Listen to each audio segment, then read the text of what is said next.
have any additional questions, I know we have some other trustees in the queue. This is still our first agenda item.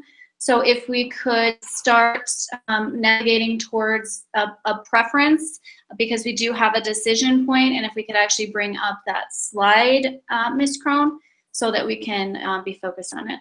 Trustee Cavazos? Thank you, President Brooks. I think we can pretty much agree. It sounds like there's a consensus among the trustees that there were some issues with the survey. It sounds like it was not really a randomized model that was used, but more like a convenience. So we had a lot of generalized data, and we can agree that it did not cover a lot of our population. So I would have to say, in my opinion, that it was not equitable. So I guess what I want to ask right now is the big question, and then depending on the big question, then I have some smaller questions if time. And the big question is bringing it back to the health and safety of our students and our employees. If we are going to be recommended, if our recommendation is to go to distance learning, which I've been quite vocal on advocating for, if that's what the safety precautions indicate, do we have a comprehensive and structured distance model ready to go? Because I've asked that several times and I have not received an answer other than to look at cohort C. And cohort C is just basically an outline. And we have so many teacher experts. We have so many experts in this district that have offered their help. So I guess I want to know, if we're going to go with this, are we going to be able to do this? Because parents and employees, the community, have been waiting over 4 months. Dr. Young was generous on that time frame. So where are we on our distance learning model? Can staff clarify if there's a difference between cohort C as presented and distance education? Madam President, members of the board, Superintendent Jara, Trustee Cavazos, yes, the team has been working diligently on a full-time distance education plan. The components of distance education include synchronous instruction, which is the real-time face-to-face, asynchronous instruction, audio conferencing with our students. We would also be bringing back the learning line that would provide supports for students via telephone. It also includes our learning management system, which is Canvas for grades K through 12, also Google Meets. We would also be using live audio and video connections, so video conferencing. Teachers would be required to have virtual office hours. As I mentioned previously, all students would have, and families would have, a weekly instructional guide that would share with them the details of their schedule throughout the week, and then also working with our wellness team at each school to provide wellness checks for students that need that additional support.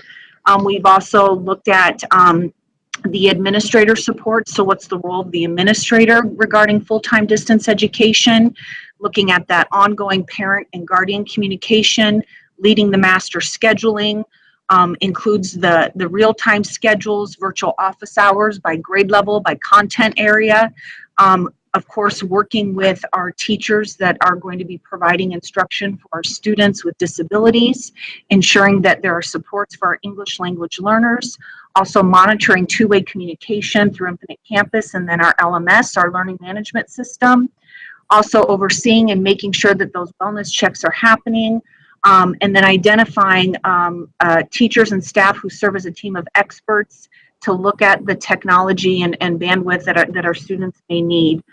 Also, we've spelled out the roles of our licensed educators with full-time distance education, the daily instructional supports that students receive, daily virtual office hours, how they participate and collaborate in lesson planning and professional learning, how we're going to conduct the minimum daily, weekly time that we've identified between the real-time and the asynchronous sessions with our students. We know that we're going to need to provide small group instruction. Tutoring will occur virtually. Also, the one-on-one support that our students need, making sure that we're looking at the scheduling of our students with disabilities, that they are getting the instruction they need aligned with their IEPs. So we have done a lot of work. Additional distance education expectations. So the content I spoke previously about, it's that Canvas, the learning management system. I will be very transparent that our courses in grades 6 through 12 are established much better than K-5. So Dr. Luria has been working with a group of elementary principals and also convening some elementary school teacher experts who are going to be working on developing content for elementary. Also, the team today met with some potential content that we can purchase to help our elementary school teachers.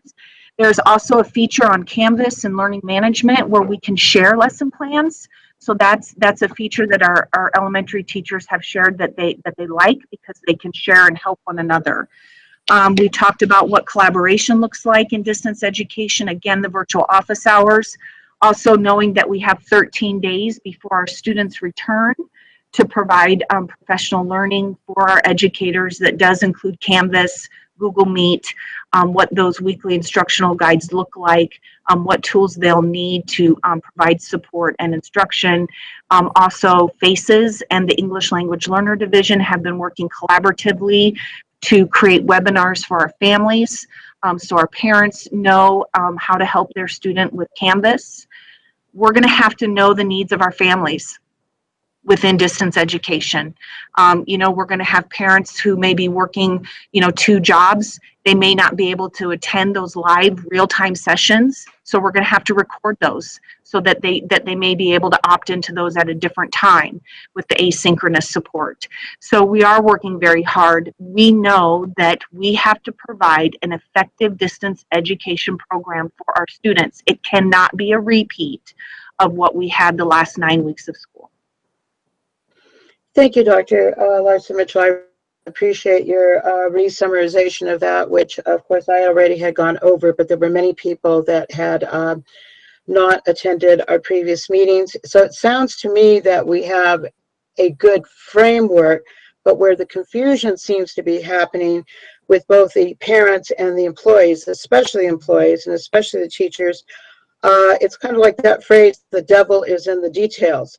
And we don't seem to have all the details, and I don't have to go through that again because I really appreciate going through that. But I know we have 2 other parts here where we're probably going to get into how that's going to be done, where the teachers are going to be, and how that's going to be conducted. On Canvas, just real quick. Trustee Cavazos? Yes. If I may, our principals are our experts in working with their teachers.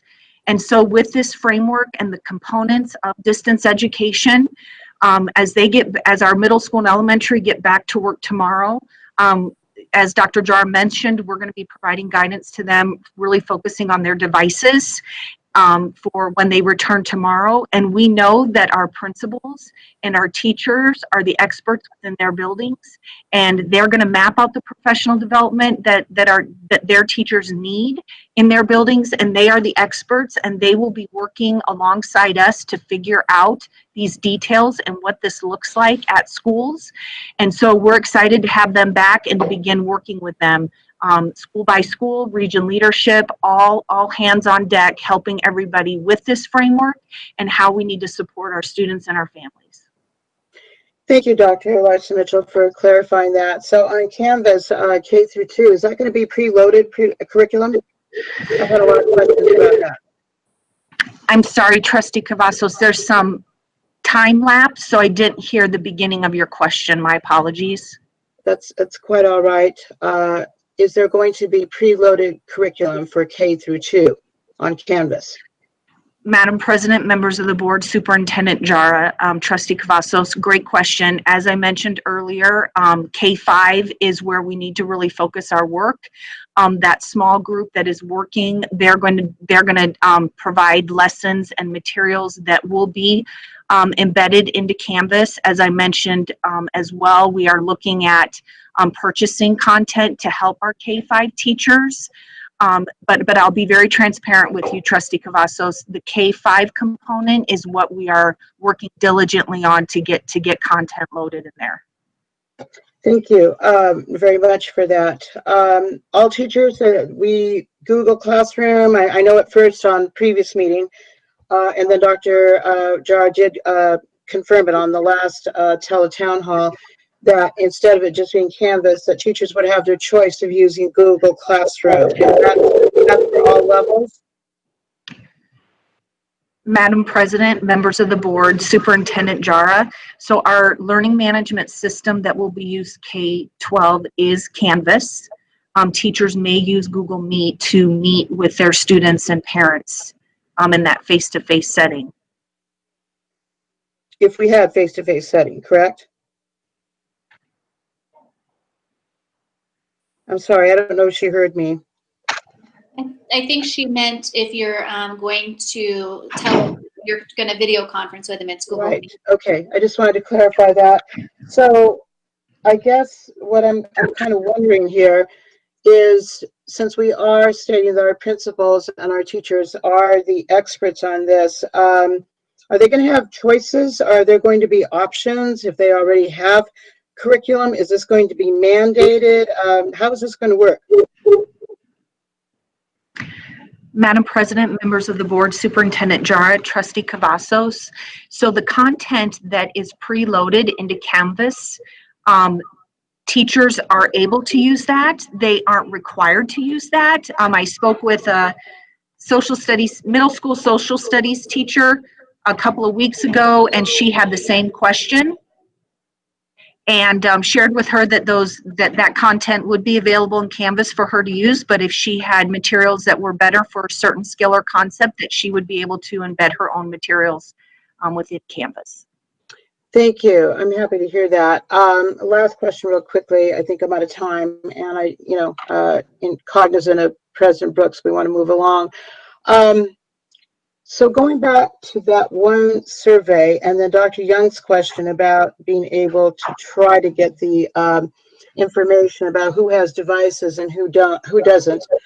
Are we going to be distributing devices then to parents and households that already have indicated that they have devices of their own and that they're well covered within, as Mr. Halapoff said, within their household?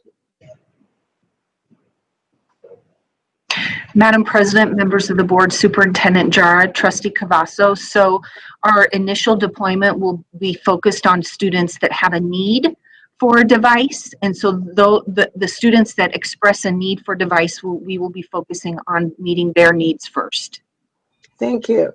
Connectivity. I know that the county has been reaching out to us. I think there's been somewhat of a lack of communication, and they've been offering to help. And so I would ask, in relationship to our partners, that they have really been trying to help. So I would ask that there be more communication there. I know they have reached out asking about our broadband, and I think that Trustee Garvey brought that up. There's an issue here with the audio. So the last thing would be that, again, on the equity and on our plan. Sounds like we have a great plan, need to fill in the details. I think, I'm just wondering, are we going to be able to do this in 10 days? Are we going to be able to do it? I mean, we have a lot of teachers that are extremely proficient, and we have some that are trying to catch up. They're trying to learn. They've been trying to do during the summer on their own time, their own money, trying to become proficient. So are we going to be ready to guarantee that every child, in the regard of safety, but also in receiving a good education, is there going to be equity in every single child being able to access this distance learning plan? Madam President, members of the board, Superintendent Jara, Trustee Cavazos, good question. One of the things that we're going to prioritize is to provide the devices to those in need first. That's our goal and our priority, to make sure that our children who do not have devices at home will have will have the devices. We're going to work and make sure that our principals, those who have devices in their campuses, to distribute to the children who do not have devices at home. And then we will continue. I believe we have, I don't want to quote a number, but we have a little bit over 11,000 devices centrally that we will push out to schools as well. We're continuing to order, but we're going to say, if you don't have a device at home, we will verify, work with our principals to distribute a device to those kids first to address that issue. Thank you. And I do like Mr. Helepoff's concept of the household. So we also have to think about that we have a lot of parents that have joint custody, joint households. The child is not in one household all the time. They may be in two different households with their parents trying valiantly, to keep up. So this may be something that we're going to need to look at. And again, August 5th, the teachers are reporting. We haven't got to that part yet. August 24th, we have gotten approved. And so I just want to know what is actually going to be doable, because I agree with Trustee Garvey, hopes and thoughts and dreams and everything. Wonderful. But I think we need to bring this back to the safety component and then what's going to actually be doable for our kids and for our staff. I'm done. Thank you. Trustee Cavazos, if I may, Sure. Greg Helepoff for the record. That is a great point that you raise about households and students jumping among households. This is one of the beauties of the hotspot, is a hotspot is also mobile. So if it's assigned to a household, that hotspot can move with the kid to another household and it will still work. So we're already looking at some of those details and how to address those at that level. Thank you, Mr. Helepoff, and hopefully that would work out. I know that I have some families that I work with that they have very civil relationships and they work well, and I would hope that this would work out. But again, the details. The details are what our parents and our employees in our community have been waiting for so long. So I think, we're out of time. We're out of time. So I'll end there. Thank you very much for that response. Trustee Cavazos, before you end there, can you please tell us which one of these instructional models you would support?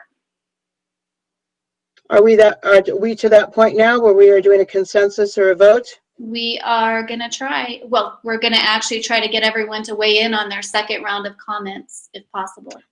I would like to hear, I know where I am, but I think that it's unfair of me to jump in with the time that I've taken, and I think I need to let the other trustees weigh in. Thank you, Trustee Cavazos. Trustee Cepeda?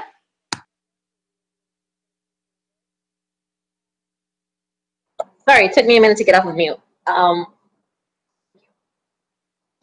Well, first I'll start by kind of stating where I stand. I think where we're at with COVID infections, I think we definitely have to start online, at least for the time being. I think in a perfect world, I would love to see at least our little ones up to maybe 3rd grade in a classroom. But I think that's, at the moment, with the amount of cases still rising, I think that's still in limbo. But so I guess that's where I'm at. Going back to questions, though, I'd like to know a little bit more about teaching. Is there going to be a possibility for co-teaching? I know it's very difficult to be able to teach and then also still monitor some of these chats. So what are we doing in terms of co-teaching? Will support staff be able to fill in some of those spaces? And then the second question is regarding bus drivers. Are the bus Wi-Fi routes coming back for the academic year? And we'll start with those 2 questions. Thank you, Trustee Cepeda. Dr. Larson-Mitchell, or Madam President, members of the board, Superintendent Jara, Trustee Cepeda, great point. Yes, through distance education, we will be able to co-teach. We will also be working very closely with our support professionals as they provide very valuable one-on-one, and they assist our teachers greatly in the classroom supporting our students, so they will be able to participate in that as well. Now, is that in the plan, or is that kind of on a school by school basis? Because I understand our building principals have a lot of individual power over their schools. However, kind of what is the plan in regard to that co-teaching? Madam President, members of the board, Superintendent Jar, Trustee Cepeda, co-teaching is a required element typically written in a student's IEP, so the schools would have to provide that for our students. And in addition, our support professionals serving in the resource room, classroom, or the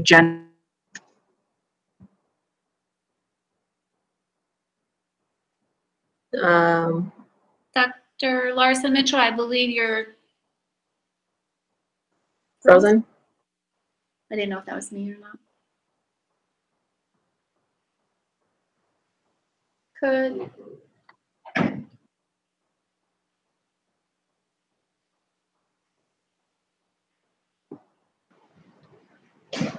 Madam President, members of the board, Superintendent Jar, just to address your second question while Dr. Larson Mitchell addresses her connectivity. As far as the Wi-Fi buses, we have about 100 buses that are equipped with Wi-Fi. We will deploy those if needed during the full distance.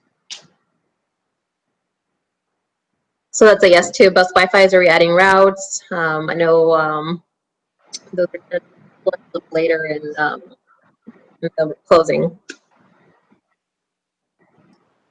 Are we adding, I think you were breaking up a little bit there, Trustee Cepeda. Was the question about adding routes for buses for Wi-Fi next year? Yeah, sorry about the connectivity. Yeah, it was, are we going to add routes to, Wi-Fi? Yeah, we had a number of designated stops at the close of school last year in terms of actual participation or those students that engage or connected to the network. It was somewhat low. I would attribute that to it being the end of the school year. So we'll probably go out and test and see what the engagement is and determine the appropriate routes. And we'll certainly target areas in which we have a connection problem, but we do have the ability to deploy approximately 100 buses that are equipped. Okay. Is Brenda, thank you. Is Brenda back on? Dr. Larson Mitchell, are you back on? I didn't see her. Yes. Can you repeat your question again, Trustee Cepeda? Could you repeat the question, Trustee Cepeda, please? Sure. So specifically about co-teaching in like a regular classroom, again, two teachers being able to one teach, one monitor the chat room. Is that plan at the kind of in the distance plan, or is that left to individual principals? That's the question. Thank you, Trustee Cepeda. Madam President, members of the board, Superintendent Jar, Trustee Cepeda, that is within the distance education plan. And the co-teach model serves our students with disabilities that is indicated within their individual IEPs. So as a district, we are required to follow the IEPs, so that would be implemented district-wide.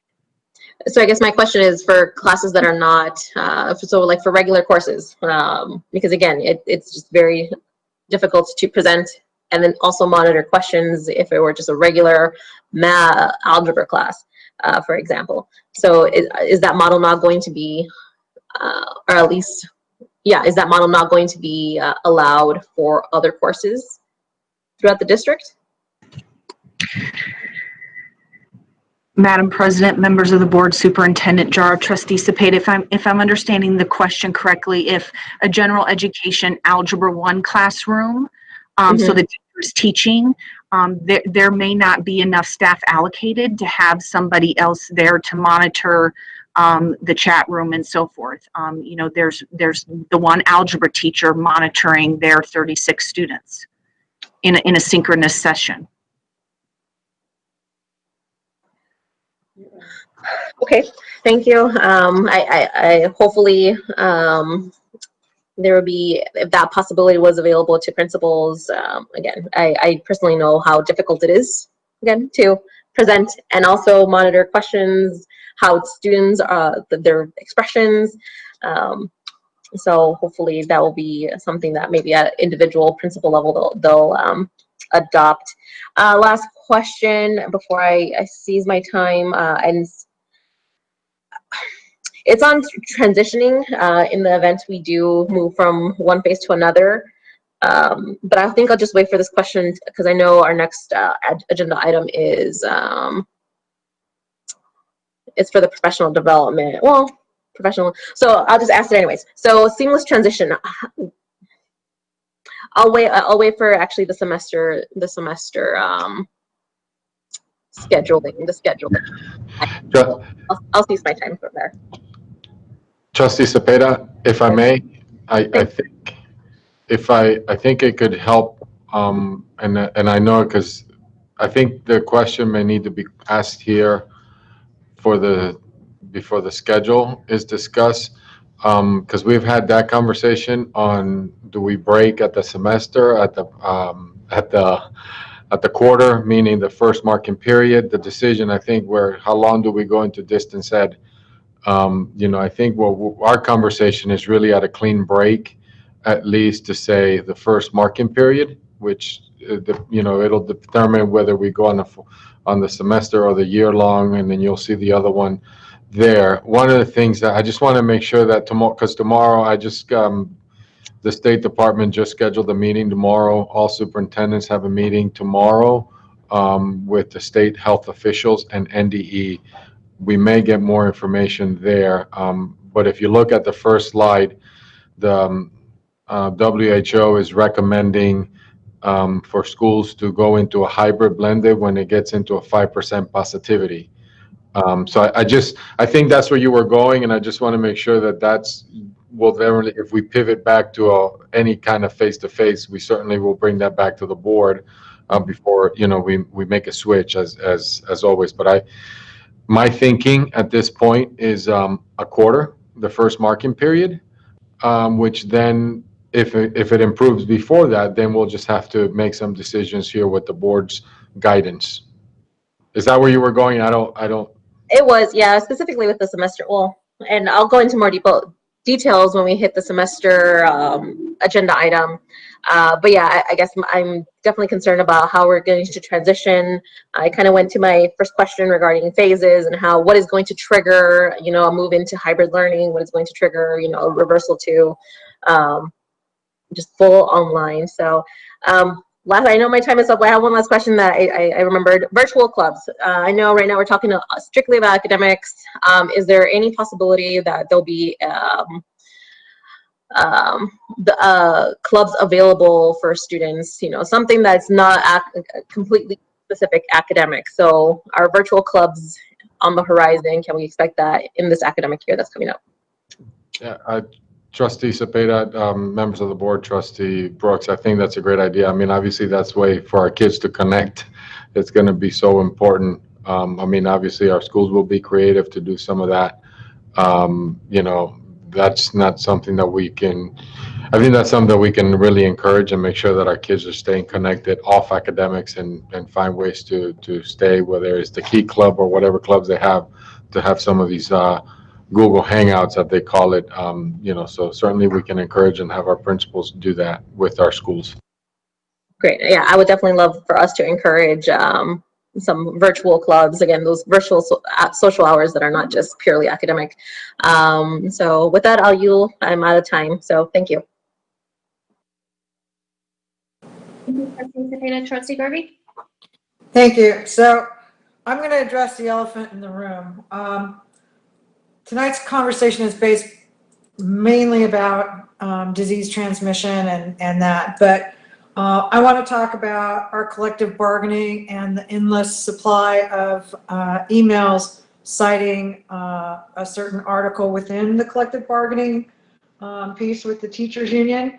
If someone could address where that is and that, because I want to know if we do vote for a hybrid, is anybody going to show up?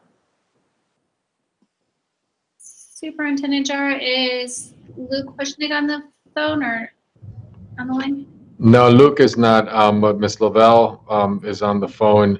If I can address Trustee Garvey's point, from the teacher data survey that we received, I think it was 74% of the teachers, if I recall the number, Trustee Garvey, and I know that went to the board, that wanted to do, that wanted to be at home.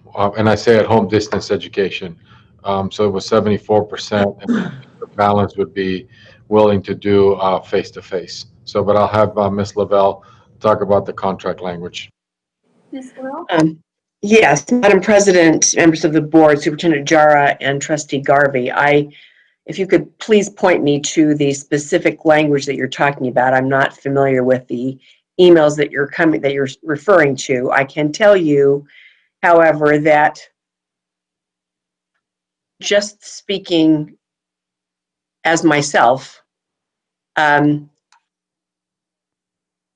we need teachers to be able to teach classes.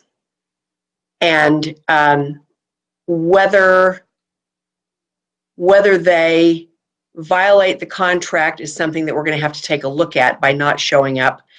But obviously, we are in a collaborative effort with everybody involved in the school district. The teachers, the administrators, the trustees, everybody is working or should be working together for the same goal, which is to educate the children. So I can tell you, just speaking off the top of my head without knowing exactly what specific contract provision you're talking about, we've got to work with these folks, and that's the only way any of this works. So to the extent that we can harmonize people's concerns with what is reflected in the contract, that will be the goal. So I hate putting you on the spot because obviously you're not on the negotiating team. So I wish that somebody who was on the negotiating team would be available for comment, because this has been a big issue, and I believe it's like Article 31 point something, and it speaks specifically about how teachers will not be subjected to unsafe conditions that are, within a norm and, in the parameters of a normal teaching thing, and people citing that a pandemic is not normal. On the survey, that was the CCA's survey. Other Gwyn and I think one other organization had one that's close to about probably 56-60%. But still, that is a lot. I think that is a big concern. If we are in a place where the contract would be violated by asking people to come back, I have to be informed about that. We haven't had any of that. Haven't had any briefings on any communication for renegotiating any contract language or that. So I think that puts me at a little bit of a disadvantage of trying to make a decision today. And the other part that's concerning to me is this has all been about the spread of disease, and yet we have a letter from the county commission asking if we can warehouse kids for daycare in our schools. So there's conflicting language here that's being put out, where in one in one instance, it is so dangerous for everyone to be in our buildings, but yet in the other, we're going to keep the economy open and we're going to house all the kids in our school so that their parents can go to work. I have some questions about that too, because is Safety going to be open all day?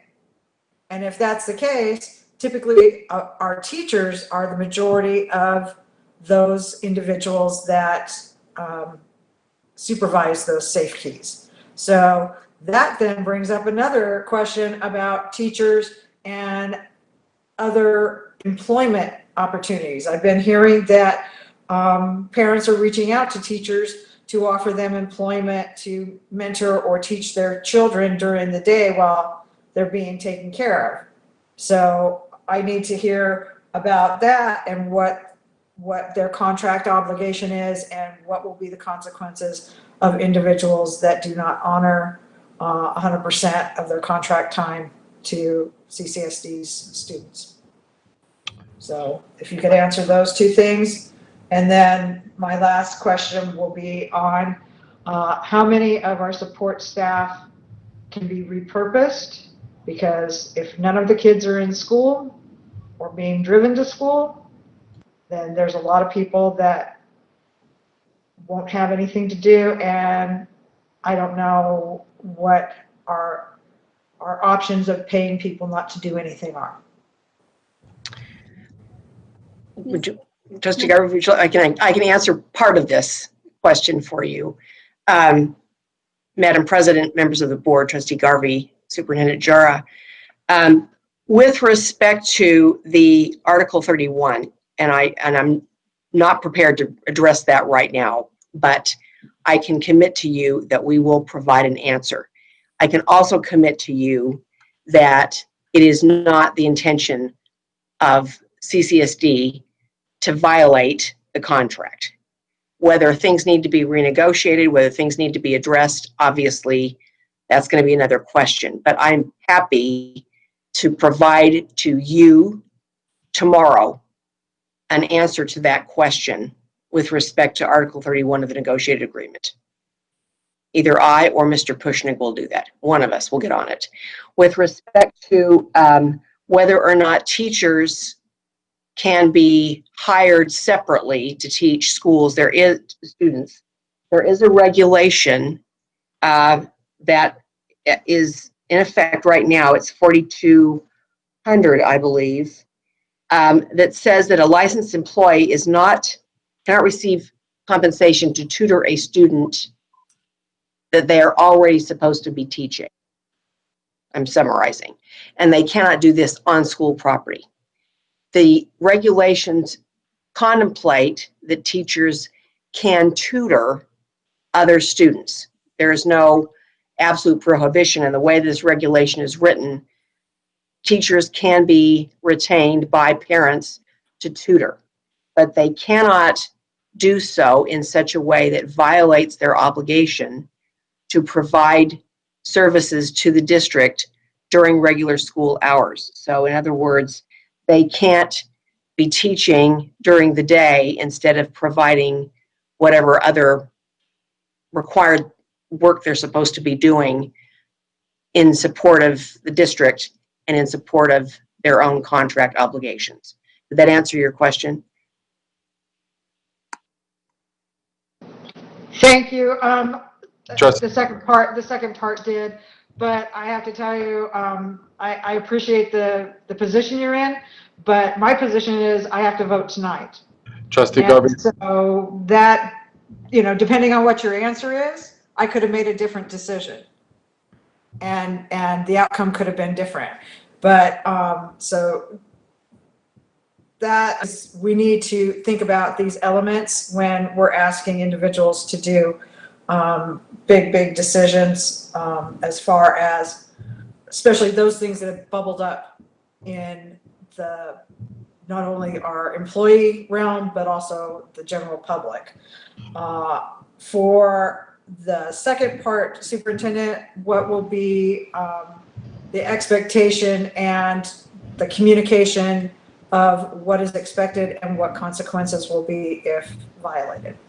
Yeah, Trustee Garvey, if I may go back to the first question, because I know Ms. Jones, our Chief of HR, who is in part of the negotiating team.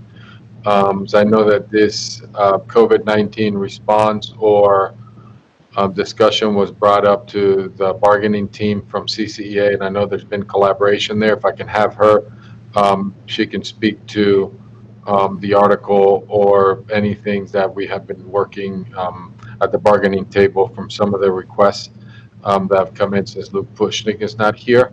I'll ask Ms. Jones to talk about that. As far as if do that, and then as far as the second question, if I'm hearing you correctly, Obviously, our teachers are under contract to work 7 hours and 11 minutes with our students. They can, part of the regulation, work on their that. So the question then becomes that we need to make it very clear for our principals and our educators that anything beyond the 7 hours and 11 minutes for other employment has to follow our regulations. Is that my understanding of the second request, Trustee Garvey? Yeah, it's communicating that you need to be focused on CCSD students during your contract time. If you are not, if you are moonlighting during your contract hours, there are consequences to that. And I think the board needs, and the public and teachers need to have clear communication, what that expectation is and what the consequences will be.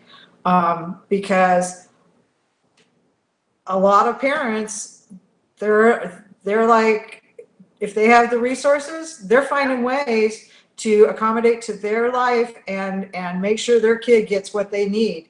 And if the babysitter can't give it to them, then a teacher might be able to in an hour or two every day. So I think that is important. With the last part that I asked is, how many of our support staff can be repurposed to help support distance learning? And what are we looking at as far as if they can't? Are we looking at layoffs? And how much? Ms. Jones? Madam President, members of the board, Superintendent Jara, Nadine Jones for the record.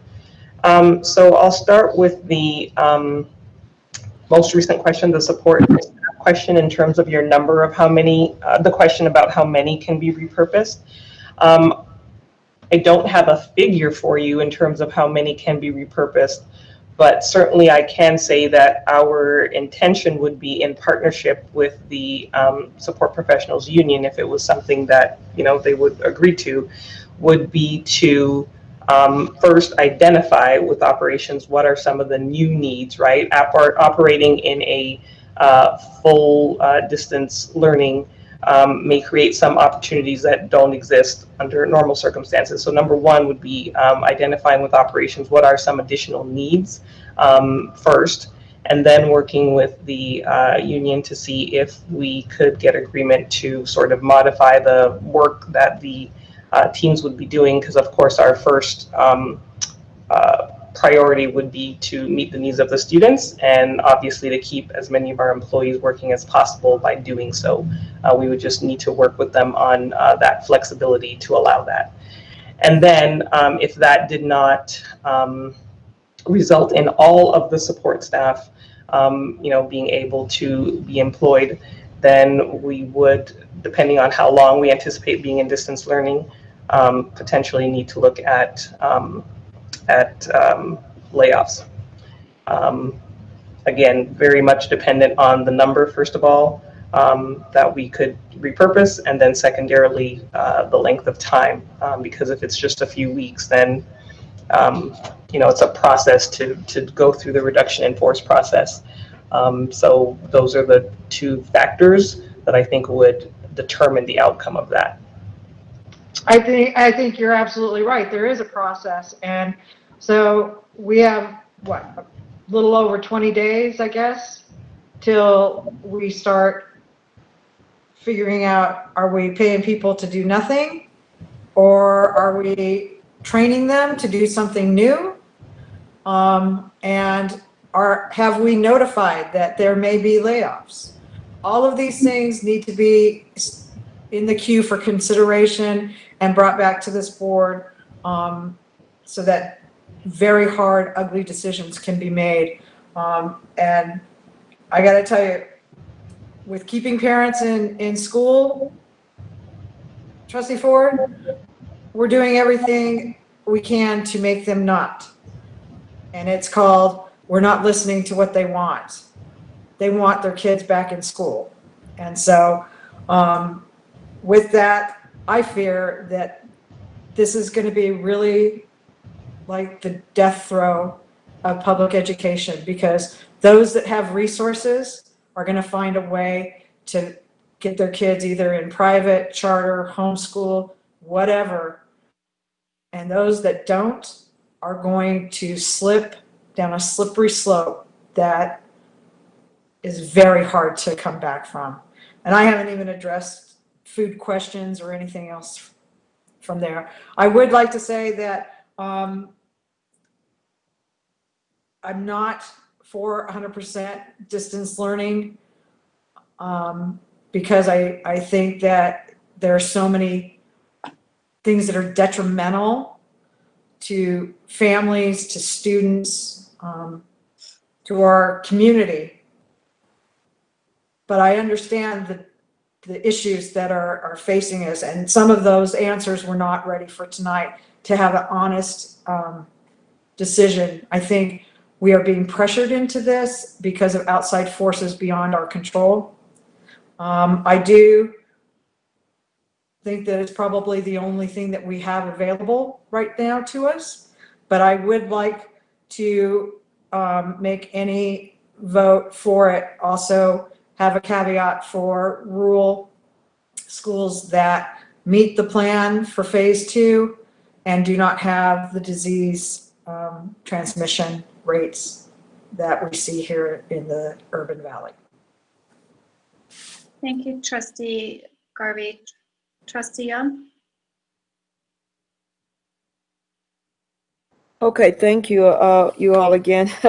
I just, oh gosh, it's just that we have talked this and talked this and talked this, like, it's kind of like the Titanic is sinking and we're all debating, and we found out we don't have enough life jackets for everybody.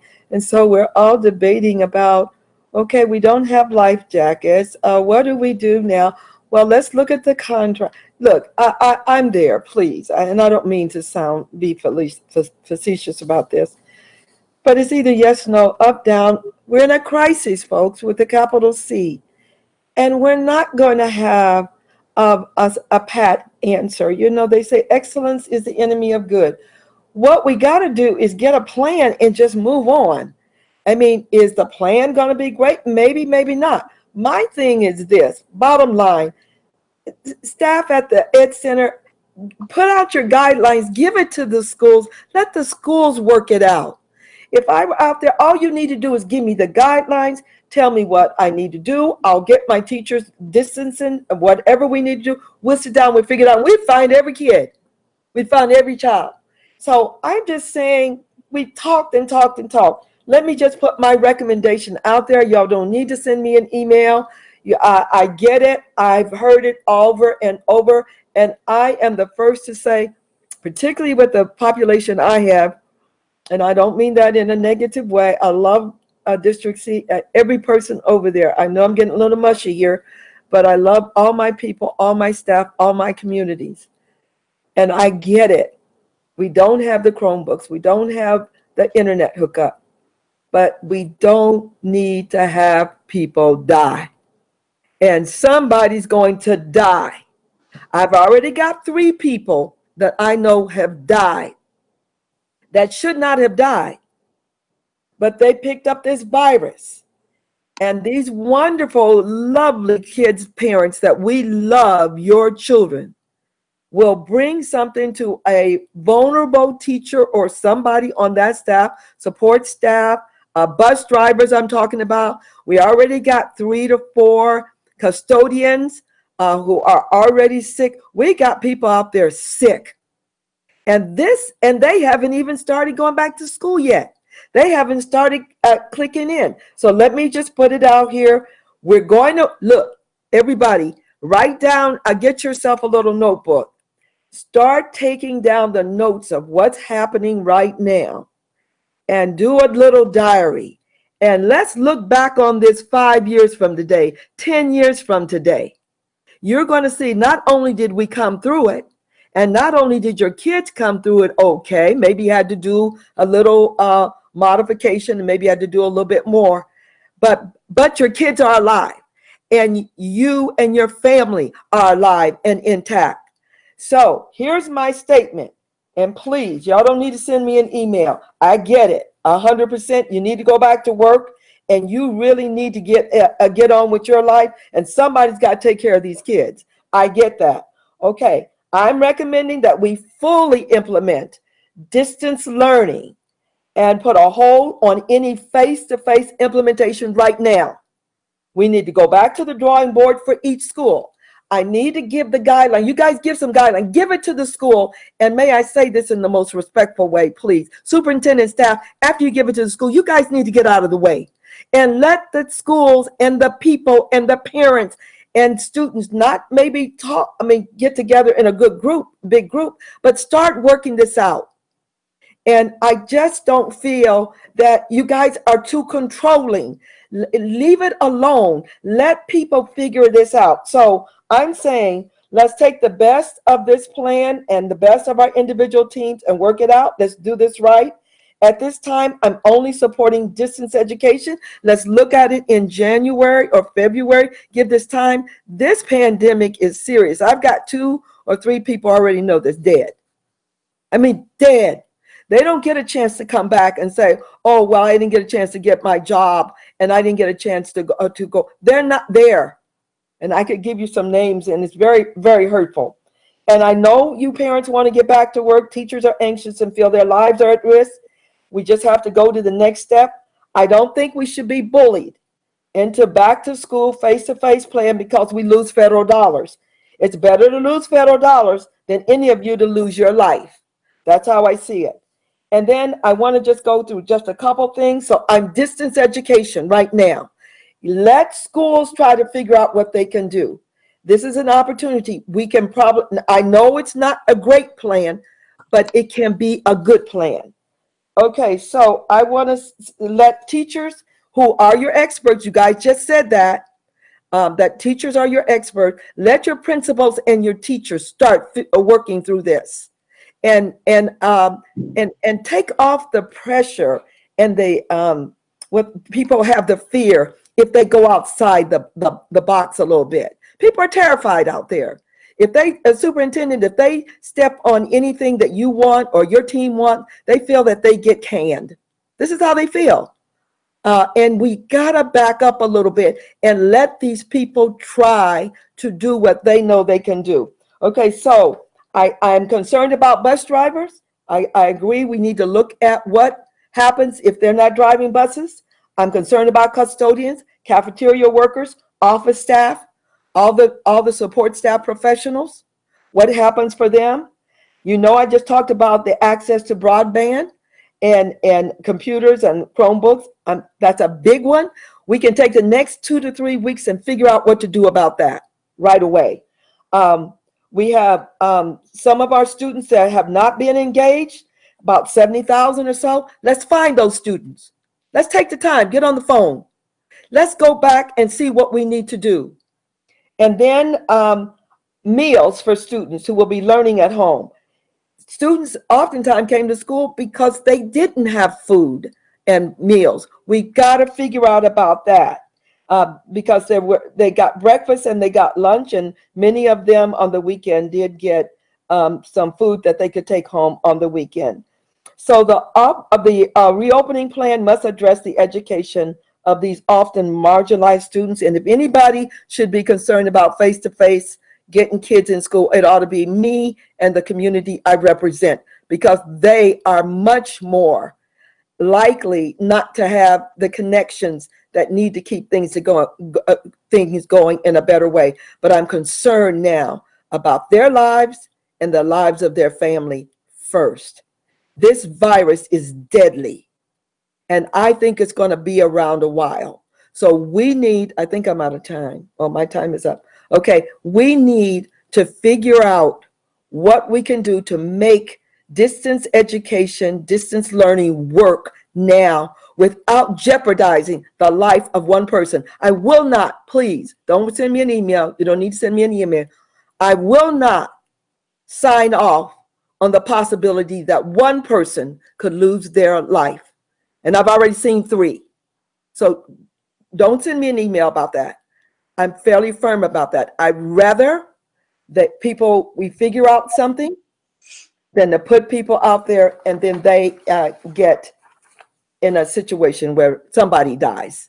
I'm not signing off on that.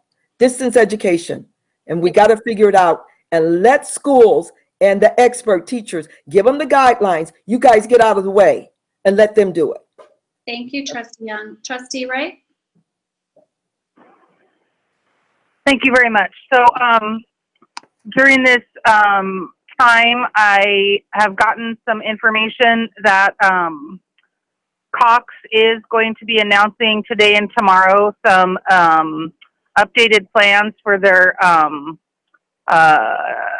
Compete to Connect, and it is going to provide for past customers, for people that are on free and reduced lunch, and they are trying really hard to work with us as a district. So I look forward to seeing that information come out. I look forward to seeing how they are working with us as partners and what they can provide for our students. And I'd like to go ahead and take a stab at a motion, if I might. President Brooks, is that okay? Yeah, there's a couple people in the queue, but you want to make a motion? We'll see if we get a second. Okay, that'd be fine.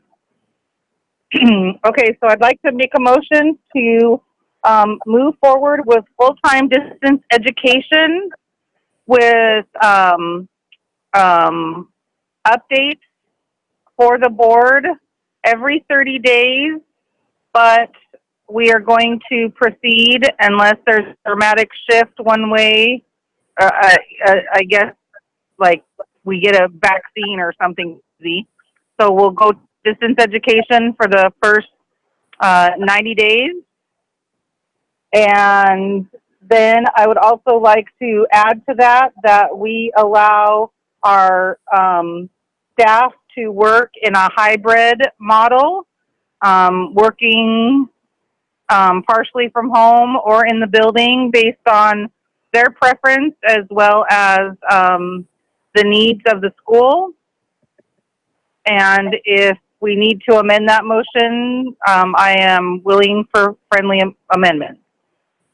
Thank you, Trustee Wright. I have a I'd couple. like to, I'm sorry. I have a Trustee Cavazos, I think you're next. So do you want a second or amend?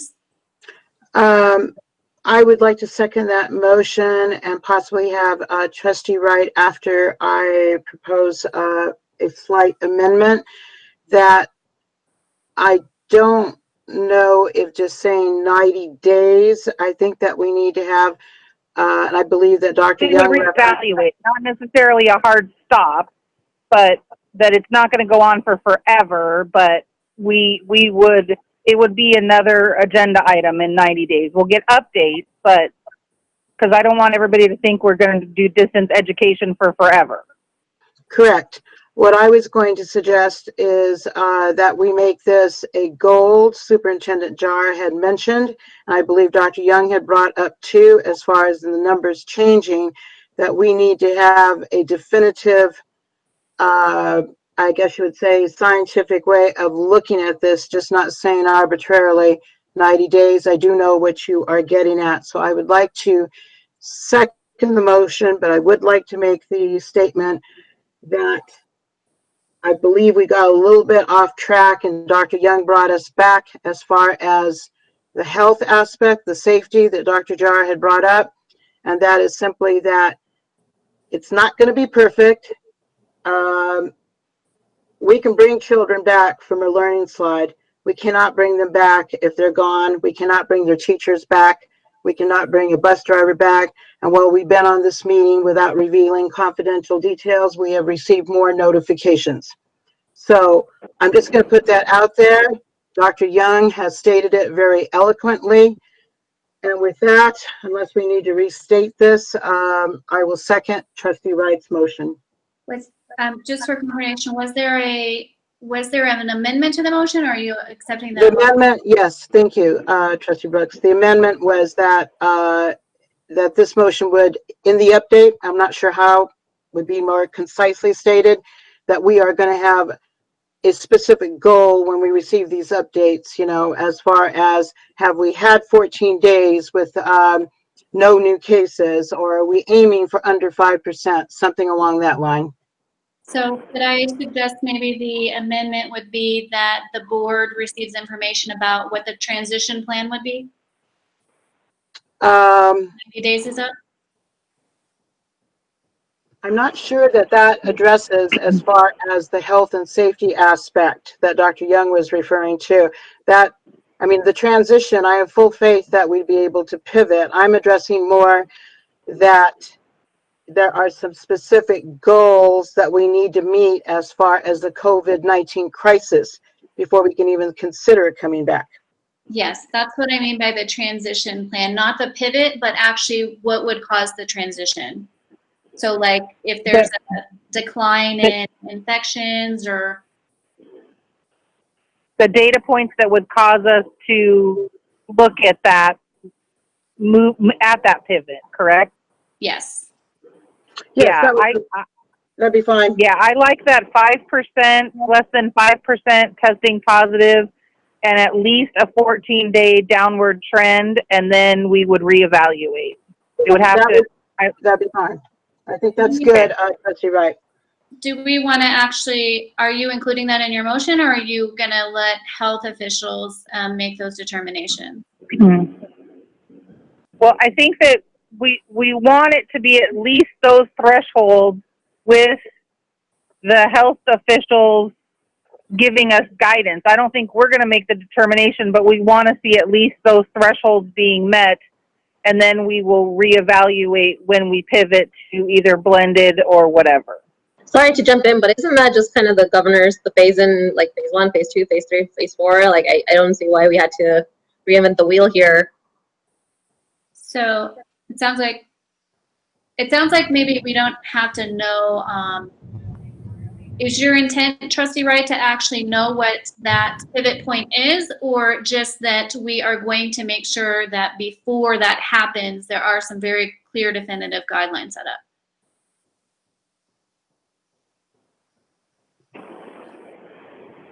I think I would like to know what the clear guidelines are and where the goalposts are. So I don't even know that the governor knows when he would move to phase 3. So that's my concern, is that at this moment, we're not even sure we're going to stay in phase 2.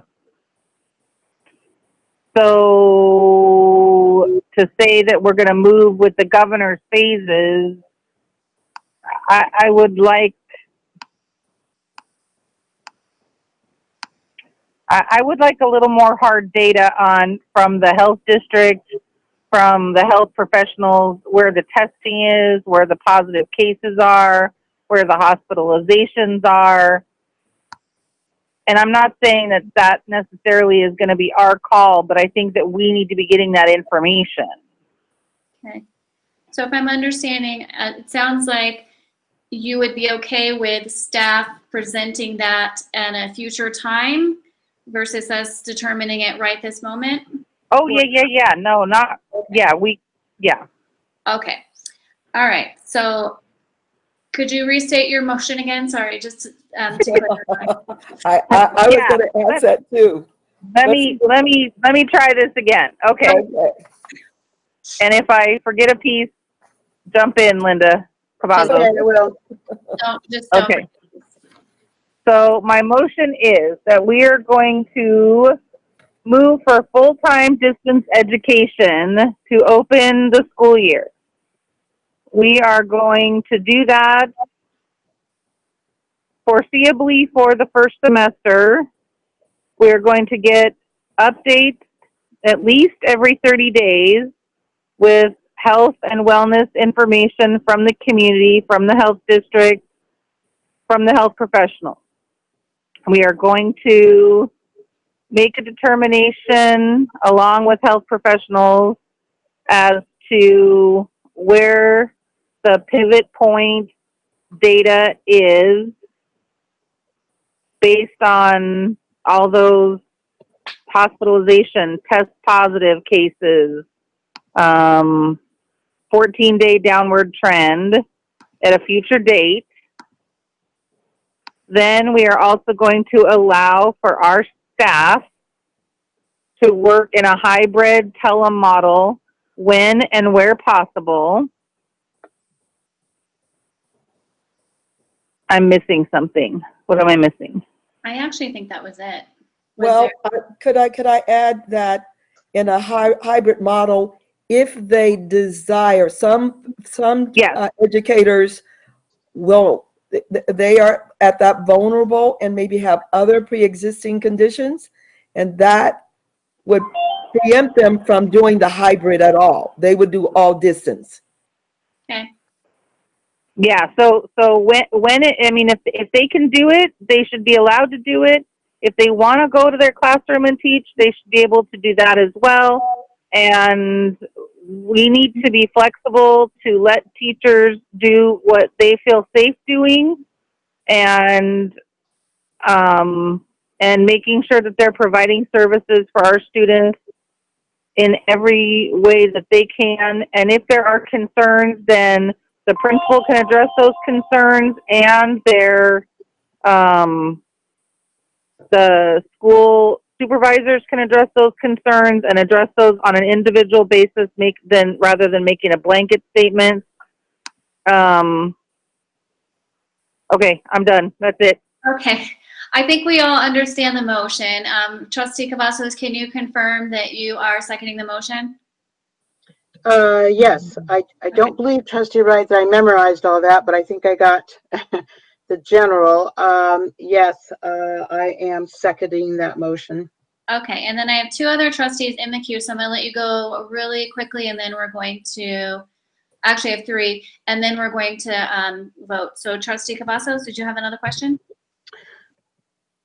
I just wanted to clarify with Trustee Wright and with you, Trustee Brooks, that when she was asking about the staff, she's not talking about our next agenda item having to do with the professional learning.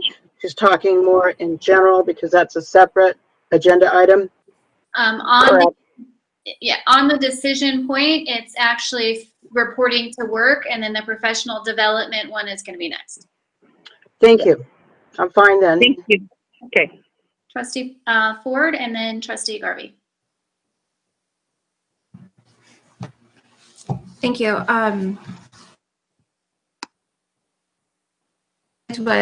Again, what Trustee Young was saying about letting our experts make decisions, I agree that we should let principals make decisions, and we should be supporting them along the way. Right now, I think that central staff should be working for them. Our resources, such as Vegas PBS and our marketing team, should be available to principals and teachers in the schools. They should tell us how we can support them. And if we're unable to support them with something, if we don't have the answers or the resources, then we should be able to connect them with the people who do and the expertise that they need. I feel like we definitely need to go forward with distance learning right now. We need to give people peace of mind and let our educators and principals plan. But I also feel like there's a lot of unknowns that were brought up already earlier, that before we approve something to continue for 90 days or so, that we need to make sure we're not, that it comes back to us. So I know we talked about having presentations, but we also need to be able to modify things and vote on certain items if we choose to along the way. I personally feel that there's no reason to vote any more than we are tentatively starting. We're definitely starting distance learning tentatively for 90 days. We will let principals see what they can do, hear what they need at that point, see if we can support them, and from there take their recommendation. I really don't want to get locked into anything. And I still have so many questions that I feel we have to answer first, the board, and then staff for the principals to be able to plan for their schools. So I have a few questions. I'm going to ask them all right now, and then if somebody could answer those. These are all related to our educators and how their PD and distance learning and teaching will go. So how are we going to ensure that teachers are safe during PD days? This is, again, our next presentation, but I also feel like we should vote at the end of all of these things because they all leak to each other. But how are we going to ensure their safety when they are going to be coming to school? Will all teachers be able to work from home? What if the principal decides, sure, everyone work from home, but another principal decides they can't? Will we provide teachers with technology such as devices, webcams, hotspots? What about childcare for staff? I am already struggling with how I'm going to work and do board business here while my kids are also participating in distance learning, and I only have 2.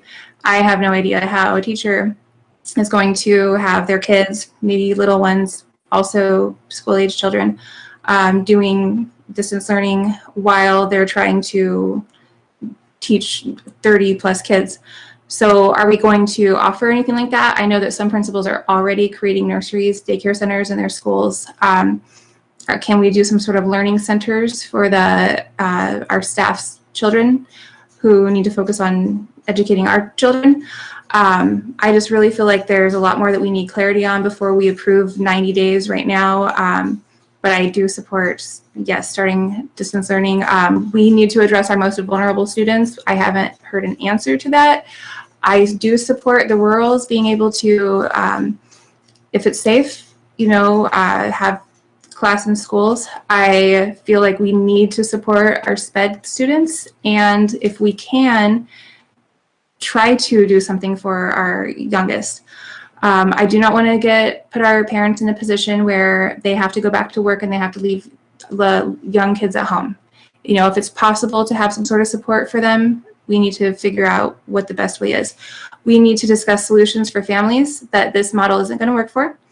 I do believe it needs to be some sort of public homeschool style option. I have a lot of ideas for that. Once again, we haven't really had a chance for the board to talk. I have an entire rubric I'd like to walk through, at least get opinions on. But I think that could wait as long as we approve distance learning in general, hear from principals, and then the board comes together and has a true discussion without a presentation and gives some direction to the superintendent and staff to modify what distance learning is going to be.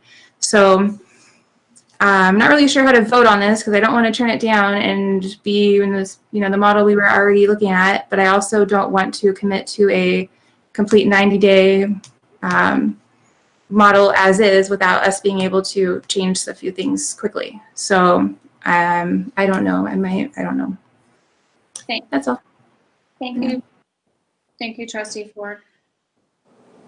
Trustee Garvey and then Trustee Young, and I'm going to ask you guys to please be brief so that we can vote on this because we still have 2 items remaining. So I'm asking for the maker of the motion, if considering her safety data that she wanted, if she will include a piece in there that would allow rural schools to do the hybrid plan if they meet the safety criteria. Trustee Ray? Can I get staff to weigh in on that, how that would affect, like, having, I know that our rural schools do a different 4-day school week and all that stuff, but I just want to know how staff feels about that. I don't necessarily object to that, so Superintendent?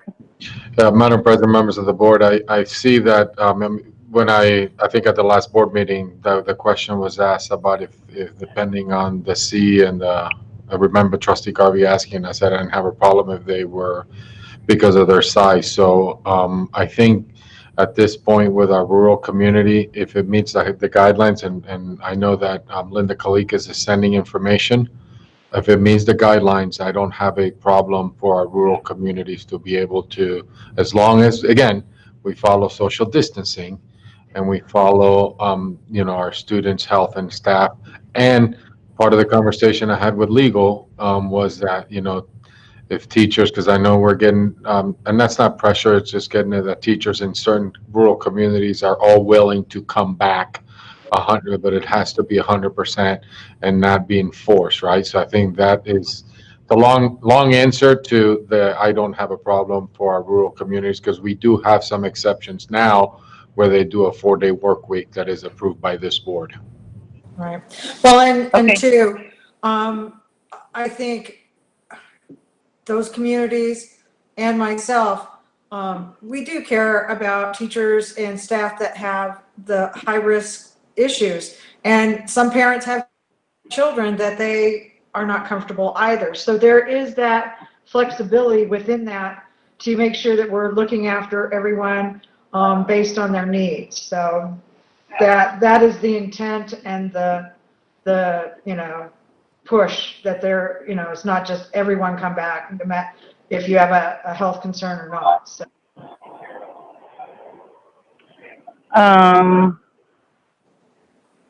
So are we sure that that's not going to create a have and a have-not situation? I mean, we're already, I don't know, I'm concerned. Chris, help me out here. Can I amend it so that staff will look at transitioning them in a different manner? If they meet the safety criteria that you outlined, at less than 5% or 5% or less. Trustee Garvey, if I may, I think the problem is not just that they're meeting the guidelines for social distancing, but are you adding the component that their infection rates allow it also, and they transition sooner because of the fact that they don't have as many infections? Correct, because that was part of the 90-day evaluation piece, correct? In the motion? Yes. Mm-hmm. Yes. Is that a yes, that you'll let them transition or start if they meet that criteria? If they're meeting the criteria for the infection rate and all that stuff, and we get the okay through the health district and all that stuff, so we've got to jump through some hoops. But yes. All right. Thank you. Okay. Thanks. Can I get does a second agree? I would have no objection to that, but I think that Trustee Garvey hit on the main component there, and that is that this would have to be, if everything, all the criteria is met, this has to be completely on a voluntary basis for the staff, not just that whether they meet the criterion, but that they want to come back, there is no pressure, and that no one falling into any of those high-risk categories that does not want to come back is somehow pushed into it because yes, the staff is doing that. And again, we would have to look at the data. Are there staff available for the number of children that their parents want them to come back? But otherwise, would have no objection to it. Thank you, Trustee Cavazos. Trustee Young, I think you're in the queue briefly, and then we're going to vote. Okay. First of all, I'm a little nervous with saying, and I get it, we're trying to customize this so that if schools want to do some modification between a hybrid model, particularly in the rural. Keep in mind, my rurals out there on the Moapa Indian Reservation, they have no conductivity as it relates to the computer and the Chromebook. They have nothing out there on that reservation. If we're going to do something in the way of supporting students in the evening or whatever we want to do. My concern about this, I get a little nervous with that because then it gets to be an issue with people pressuring somebody who has some kind of what I call issues in terms of susceptibility, and then they don't want to do it, and the other 30 people do. Then you got 2 people. It's kind of like either or, yes or no, in or out. And so I'm just a little nervous with this because I think it sets us up for somebody on each staff, every staff, 2 or 3 people who you say, my school is going to do some kind of modification here, or we're going to go all distance with support. That's my only concern. I think President, can I have Miss Miller? I'm sorry, Miss Miller wants to weigh in. Thank you, Madam President. I'm a little concerned that trustees are, to borrow a phrase from Trustee Cavazos, going into the details way too much. You have big decision points tonight. You cannot change the terms of the teaching contract by a discussion tonight. All those concerns about whether or not a particular teacher can be forced back into a classroom will be governed by federal and state law and the governing contract, and they're represented by very capable people. You also know that the principals have discretion over their teachers. They've got control over their schools. So you guys need to stick to the big decision points tonight. And if something goes wrong in the implementation, we can bring it back, but you cannot dictate these very minor points. Please stick to the agenda tonight. Okay, then let's go back to the and I don't want to belabor this, but let me make sure I understand, because I thought I was voting on options at the last board meeting, that it was going to be, and when it came out, I voted on the hybrid.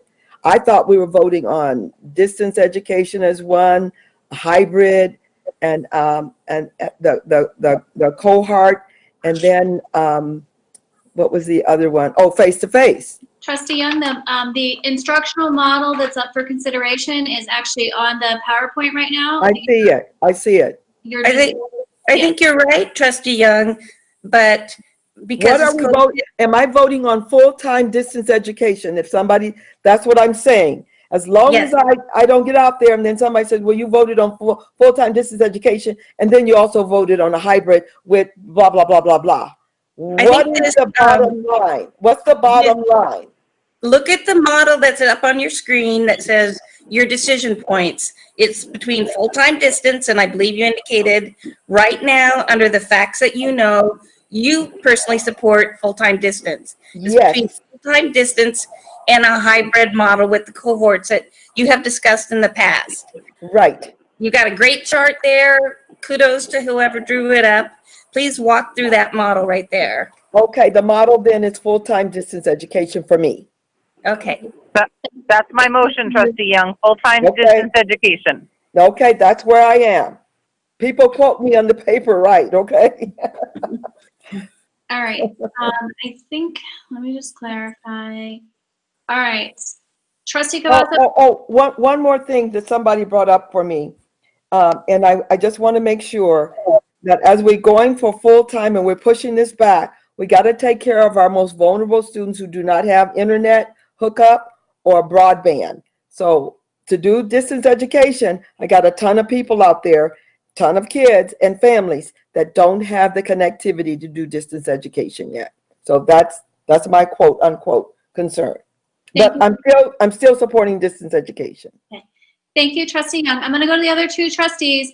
You can ask a clarifying question, but we've already amended the motion, so the motion is not going to be amended again. Trustee Cavazos? I think that Attorney Miller kind of clarified part of what I was going to say, but I'd also forgotten to mention, and I was reminded that not everybody who works in the rurals lives in the rurals, they live in the city. And so we could be looking at possibly cross-contamination and other factors there. But other than that, I am done. Thank you. Thank you, Trustee Cavazos. Trustee Ford? Thank you. I just want to clarify. So let's say that we say 90 days and then we're good to go. Does that mean that we automatically are hooked into this cohort hybrid model? Or is that still something that's on the table for modification before we enact it? The motion right now is distance education. Is that your question? I understand that, but just like Trustee Young said that she thought she was voting on going into that model with modifications in the future if we need to, and now we're making that modification. So if we go into hybrid learning earlier, later, whenever, without making any changes, do we automatically go into that 2-cohort model, or will there be discussion for whether or not that's still the best type of hybrid learning at this point in time? Some of the decision points from hybrid learning are actually in this presentation. So you can, if there are other tweaks that you would like to make, then you can definitely talk to the superintendent, and we can have it added before we actually shift to that. But now we have a lot more time since we're talking 90 days after this. Sure. This is like a yes or no question. So if, let's say it ends at 90 days and we don't do anything, do we automatically go into that hybrid model, which is the cohorts A and B, yes or no? I'll ask Ms. Miller to clarify for you. Ms. Miller? No, according to the motion that is in front of you, it will not automatically go back in that. It will come back to this board for decisions. Okay. Okay, and then what about, is it possible to, I don't think we really got answers about starting the school year without everybody having equitable access to virtual education. Is it possible to move the year back? What would that look like if we wanted to? Ms. Miller? I don't think that's the motion in front of you tonight, right now. Sure, it's kind of like important to know to make that decision. Well, the motion would be to start on the time that would be recommended by by staff. So if you want the maker of the motion to change that, you have to ask her or continue the discussion on the motion. But the motion has already. And so just to be clear, let's say that we approve this and then we realize, oh, these little details that we weren't supposed to get into are kind of big, and now because of that, people are getting sick and this is an emergency. We could, at that point, request another meeting to discuss maybe putting in some guardrails or making different decisions around the direction that we choose to give the superintendent regarding distance learning, correct? Ms. Miller, can you clarify the operational components that are in this? Did you understand, Marianne Miller? She was cutting out. I couldn't hear everything. Go ahead and repeat yourself. This motion, it means that it'll come back to this board for any changes. It'll come back periodically, even if there's no change in circumstances. But we all know from what we've gone through the past 5 months that it's likely that circumstances will change. Upon that happening, staff or the president or 3 members of this board can bring this board back together even if you don't have a regularly scheduled meeting. You have had emergency meetings before, you can have them again. You have that flexibility. Right now, though, you need to make some decisions so that everybody can move forward one way or the other. Okay. I agree. I understand. I just want to kind of put on the record that I understand the role of the board is to not be in the weeds, not get in the details, and I don't want to be there. But however, if we feel like some of these decisions that are not ours to make are going to put our staff or students at risk, then the trustees need to exercise our responsibility to put a stop to it, and that would probably look like asking for an emergency meeting. And that would be, at that point in time, to meddle in some operations regarding how bodies are in schools. So I just want that on the record as something that we can do if push came to shove. Absolutely. And that's good. Thank you. Thank you, Trustee Ford. Okay, so we have a motion by Trustee Wright, a second by Trustee Ford. All of those in favor, please cast your votes. That's incorrect. I'm sorry. Trustee President Brooks. The second was by Trustee Cavazos. Yes, I'm so sorry. So we have a motion by Trustee Wright, a second by Trustee Cavazos. All of those in favor, please cast your votes by saying aye. Aye. Aye. Hi. Opposed? That motion carries 7-0. Okay, we're going to move on to the next agenda item. We're going to move on to agenda item 3.02. Trustee Brooks, if I may. Oh, yes, Sorry, Superintendent Jara. There was another, I hate to back you up. There was another, I guess, motion there, not a motion, a question for the board on that presentation about working from home, because that was a conversation this board had. I wanted to, there was working from home or not on professional learning, teleworking, working from home or face-to-face or a hybrid. I wanted some direction from the board. The motion included hybrid teleworking. Thank you. You're welcome. Okay. We're going to move on to agenda item 3.02, required staff professional development, discussion and possible action to determine how professional learning opportunities for staff will be conducted during the 2020 to 2021 school year. To clarify, this agenda item is specific to the mode of delivery for professional development for staff, and I'm going to turn this over to Superintendent Jara.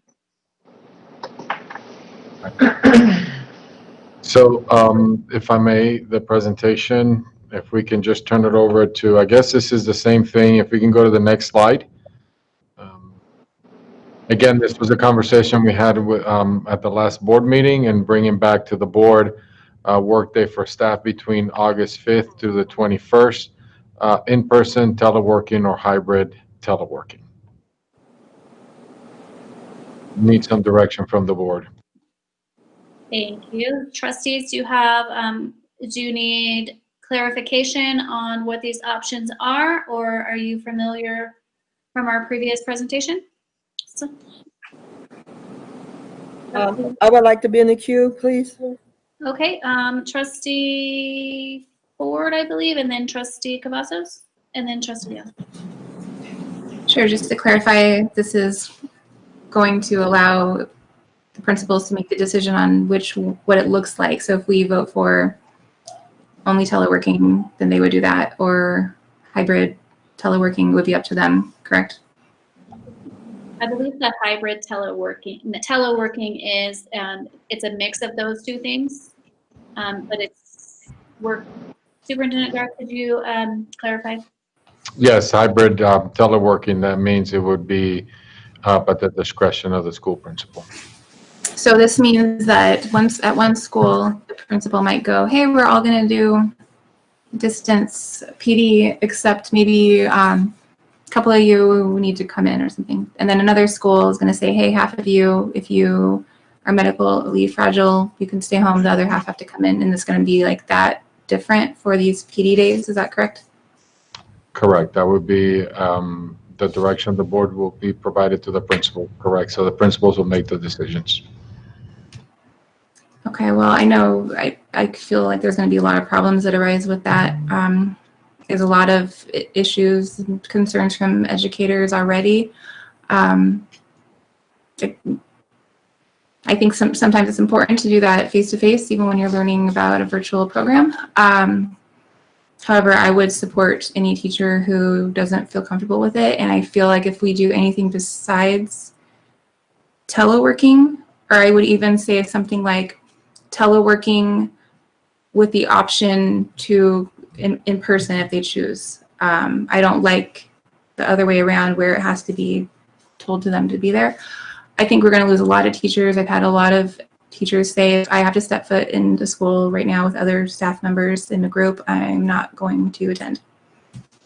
So we might be running into a problem here, and it might be just another issue that we're going to have to resolve in the future if we don't figure it out now.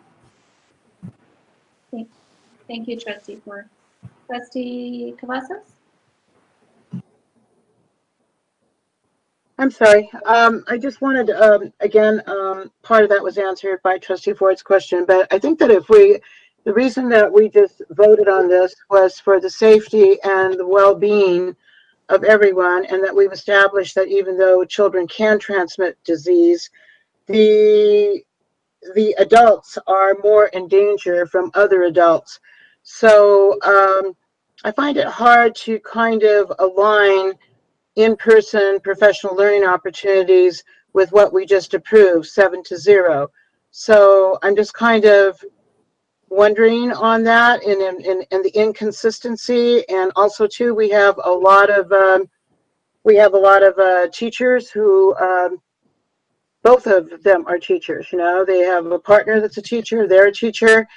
I see some difficulties, inconsistency. I'm not saying that I don't trust the principals to do this, but I'm already wondering about the number of AD applications that have been put in, and they haven't really received, you know, some verification of that or gone on to the next step. So I'm just, you know, I have some concerns about anything having to do with the in-person completely.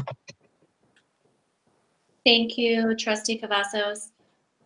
I don't have anyone else in the, Trustee Young, I'm sorry, go ahead. Okay.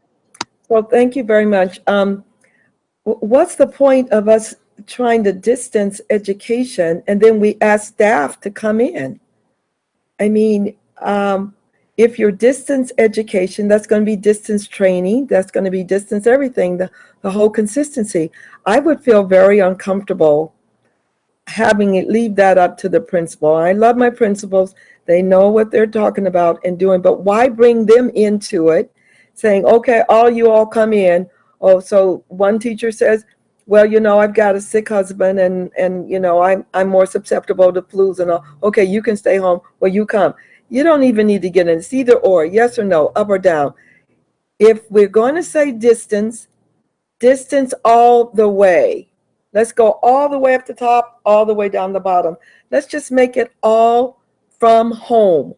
Let's just work it all up. Don't even have people put on their clothes and get in a car and then go have to get gas to the filling station and pull out the pump that somebody left some germs or something on, and then go over to the school. I mean, let's don't do that. I say, if we said distance education, it's distance education all the way. That's how I feel. So I wouldn't support hybrid. I won't support in person. I just go with, keep it the same. That's where I am. Thank you, Trustee Young. Before I go to you, Trustee Ford, I'm going to weigh in because I haven't yet. So my concern with just choosing teleworking is that it takes off the table anybody who would want to come in and anybody who doesn't feel like they can engage in any professional development in their home because of distractions or because of technology, whatever those reasons are. If you only say teleworking as an option, then you remove the choice from that equation for staff members who might feel otherwise. That's how I feel about it personally. I have heard from lots of staff who would feel more comfortable in classrooms or working in very small distance groups.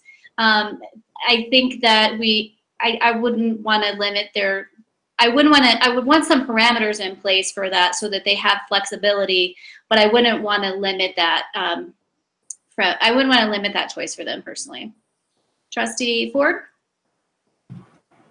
I completely agree with that. I think that there are educators and support staff and everybody who especially now that they know that they're going to be part of this solution, they want to be able to get in there, maybe use a classroom, maybe create some curriculum.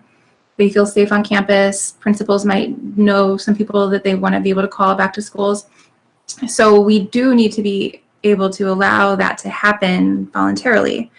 But I don't feel comfortable saying, let's just vote for a hybrid and assume that that's what's going to happen, because we have no way of knowing that, because we don't have any procedures or policies or anything that's going to be sent down to principals that we can look at right now. And I don't trust that that principals might feel a lot of pressure to do things a certain way or get a certain result. I know a lot of principals, they want to be able to make their own choices, but they also want to have some guidelines given to them so that it takes a lot of the responsibility off of them to say, yes, you have to come into school, or no, you can stay home, but you can't. So we need to be really uniform with that. And I would suggest saying it is teleworking with the option to go in if both the educator, support staff, and principal believe that's a good option for PD or whatever. So not sure how to phrase that, but I definitely don't support an open-ended hybrid teleworking, but I do support if people want to go in schools, use our schools if we're not in phase 1. Thank you, Trustee Ford. Trustee Casas? I think that's a really good point about taking the pressure off the principals, because we've had so many instances already where they, I believe that they have not received either sufficient or inconsistent direction, and then it puts them in a really bad spot. So I think the key here again is that if we go to teleworking, but if there's, we have to realize that some of our teachers do not have the same level of equipment at home that they might have at school. If they needed to go in, could be on a volunteer basis, but I do believe there needs to be some consistent directives given. And also too, thinking about that all our schools are not the same. The demographics are not the same. You might have one school in an affluent neighborhood that has these large rooms or these places where everybody can either congregate or they can do the social distancing. And then I have some schools where that is simply not going to be possible. So then we're looking at the teachers being maybe individually in their classrooms, and they're doing teleworking anyway, but they're in the school building where they might be more at risk.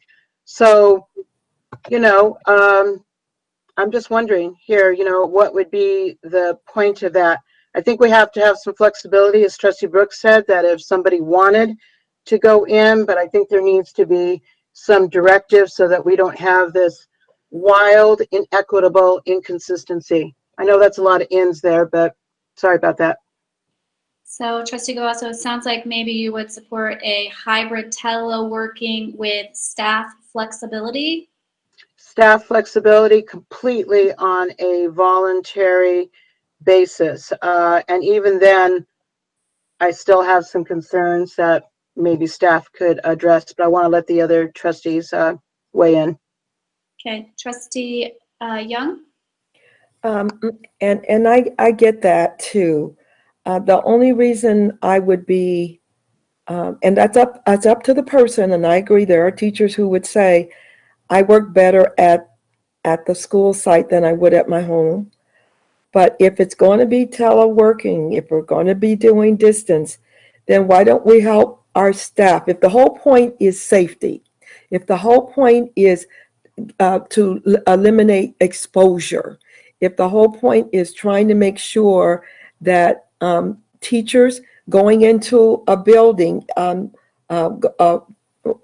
also my custodians, all of my support staff, if there is a hybrid and I've got to go in, and even though I'm not told I have to go in, do I feel the pressure to go in because there's my team of 2 or 3 teachers are going to try to set something up?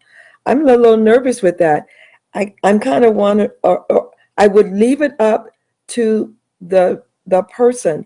I would not say to the principal, you decide if your teachers have to come in. I think it's going to have to be either or. I'm a little nervous with that because I'm going to have a principal who really wants his or her team there. And then if they don't come, then there's this tension. I'm just kind of hanging with teleworking. I'm just it's all, if we're doing distance for the kids, we do distance for the students, for the teachers. And if teachers want to do that on their own, distance, if you want to do that on your own, but you are all set up to do distance training at your home. If we want you out of the building, for the most part, because we feel it's safe, then let's keep it that way and not compromise that. I'm just too nervous with that, quite frankly. So I would not support any hybrid. I'm just saying, set it up. If somebody wants to go off the chart and do something, that's on their own. But our guideline is it's teleworking. Now, if you take off on your own and you go with a hybrid, don't look back to us if something happens and you get an infection. Okay, don't say, well, you guys approved a hybrid teleworking. We're saying teleworking, Do it from your home. If you take off on your own, you're on your own. That's my thing on it. Thank you, Trustee Young. I just want to remind the board that this item is only for the professional learning Yeah, opportunity. I understand. I understand. I And understand. the previous motion for distance education did include hybrid teleworking for staff throughout the year already. So this is just the professional development component. I understand that. Trustees, I don't have anyone else in the queue, so if you would like to make a motion, actually, let's go to Trustee Garvey and see if she has anything, because she hasn't, she wasn't in the queue yet. Trustee Garvey? Thank you.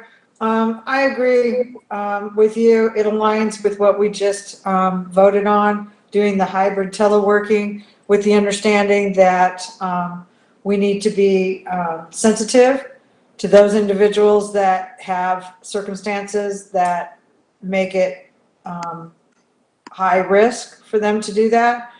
We also need to be very clear on communicating and instituting strong social distancing and other practices that we know keep people safe from this.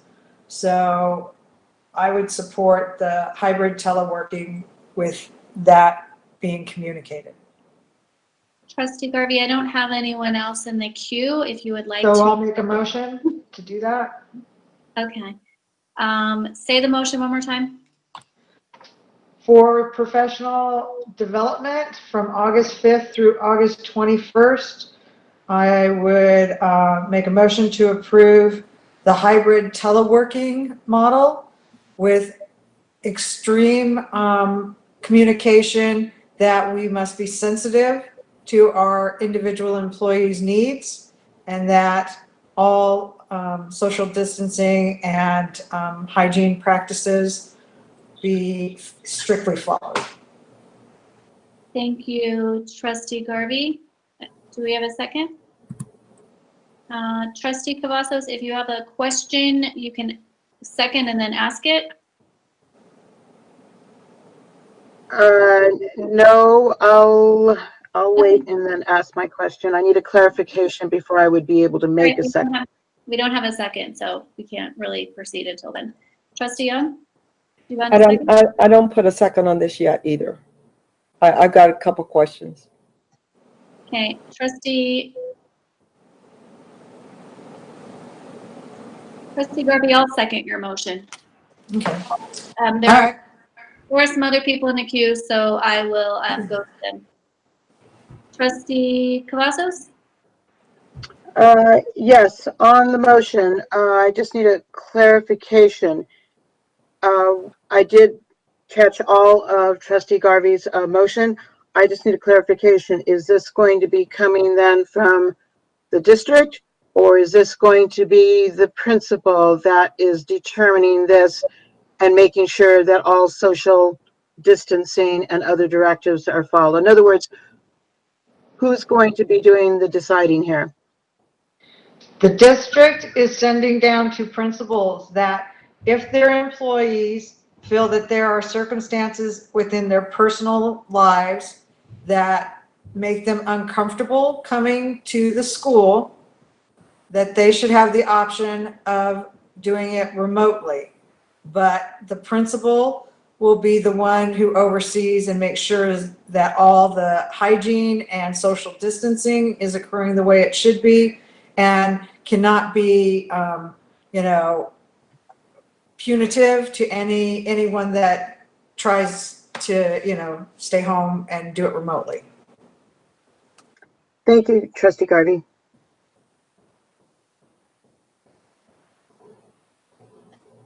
Trustee Young? Okay, I just, when you're in a school environment, it's really like a real social family, quite frankly. And my concern is that the pressure is not on that teacher to have to come in and then have to expose to everybody, I'm not coming in for the professional development, and then people want to know why. And it gets to be a little bit of tension with that. And then it puts the pressure on the principal to some degree to have to now try to figure all of this out or try to make sure it's fair. I'm just a little concerned that it puts in too many moving parts. And for me, I would probably be one that would be working from home if I were, in the classroom, but I wouldn't want people to challenge me on it or make me feel like, I got 30 of my teachers came in and you couldn't come in, things like that. And it starts to divide the staff a little bit. So I get it. I probably learn better in an environment where I can ask a question face to face. I do, so I would.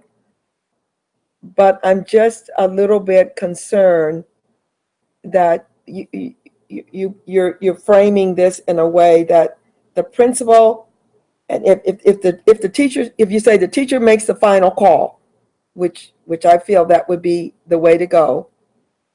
But does that now put a divide in the staff? I mean, it's very subtle, but it can create that kind of what I call lack of solidarity with the staff, and we're all in this together. It's kind of like, for me, it's either or. It's either or. And if everybody's learning from home, then everybody's learning from home. If everybody's learning from school, if you make it a hybrid, half the staff is learning at school, half the staff is learning at home.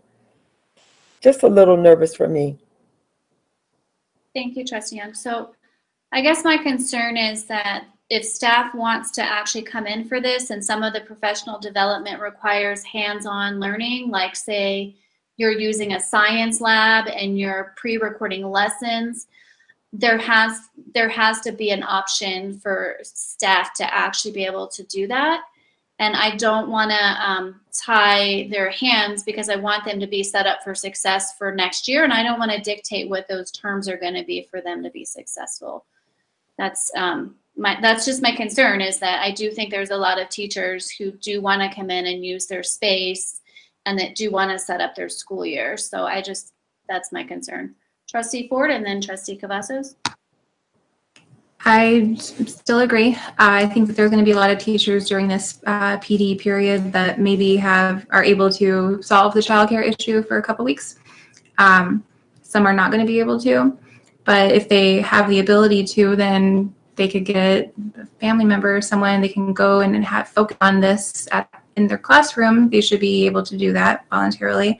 I don't feel like, it sounds good in theory to assume everybody's going to do the same thing, or that what we might do, someone else might do, but there's no way for me to believe that every single principal is going to accept from every single educator that their reason for not wanting to come in is valid. So for me, that's a non-starter. But if there's a way to do this and say, allow principals to allow educators to come in voluntarily if they choose to, then we should support that. But I have principals literally telling me right now that they don't even want to have the ability to tell their staff, you must come in. If they want, maybe the school's empty and the teacher wants to go do some lessons, there's nobody in the building, they should be able to safely enter that building wearing a hazmat suit if they want to, walk into their classroom, close the door, nobody else has been there, and they do their thing right there. Other than that, there shouldn't be any type of utilization, demanded of them at all. I just think it's setting us up for failure, and it's not our place really at this point. If we just told all the kids, like, your lives and health and safety is valuable, to then say, oh, but educators, you might be told that you have to come in, and if your principal deems it worthy, then you might be able to stay home. These people haven't had a good night of sleep in this entire time. I don't see how they're going to sleep good tonight, wondering if their reason for not wanting to go into school during PD is valid or not. So let's just give everyone a break. If we have to do teleworking, we'll only do teleworking. If we can put a little modification in there to give the option, let's do that. Otherwise, it's just too much stress for everybody, and we could revisit this in the future if we need to. Trustee Ford, I think the intent of the motion was so that they did have the flexibility, but they weren't forced by admin to come into the building. But they will be forced. Well, the admin could, though, if they chose to. They do. So it needs to be the other way. It needs to be that they could go in optionally, and not that the admin has the option of saying yes or no. So if we're able to do it that way, I support it. Otherwise, no. There's no way to be consistent across the board. Thank you. Trustee Cavazos? Well, sounds like Dr. Young and Trustee Ford covered most of it. I think the word that people do not want to say here is bully, and that may be too strong a word, but pressure. I'm a little hesitant here that there will be a lack of consistency. The administrators that I talk with, they do their best. They work with them, with their teachers, their staff, but the inconsistency could be what sinks this. We are only talking about, if I'm correct, August 5th to August 21st. I believe that if it's 100% teacher choice, this could work. So I don't know if the maker of the motion would want to amend that. I wasn't the maker of the motion, I'm not the second, but I think that it's putting a lot of pressure on the administrators. And also we've seen, like just with the face mask, we've seen the inconsistency. It's part of the reason we're in the position we're in right now. There's some people that don't really agree on that. And there may be some administrators that maybe possibly, I'm not saying that they will do this, but I think it's putting too much pressure on them to have to do that. I think that if we can just have some major consistency here, it would be good. Thank you, Trustee Cavazos. Can you clarify what you wanted the maker of the motion to Right. amend? Well, the maker of the motion is that it would be a hybrid teleworking framework, but that the teacher would have the final decision as to come in or not come in, but it would be the administrator who is responsible for making sure that all of our safety guidelines are followed as far as distance learning, et cetera, because they are responsible for the safety of individuals within that building. Trustee Cavazos, was there an amendment that was required based on what Trustee Garvey just clarified?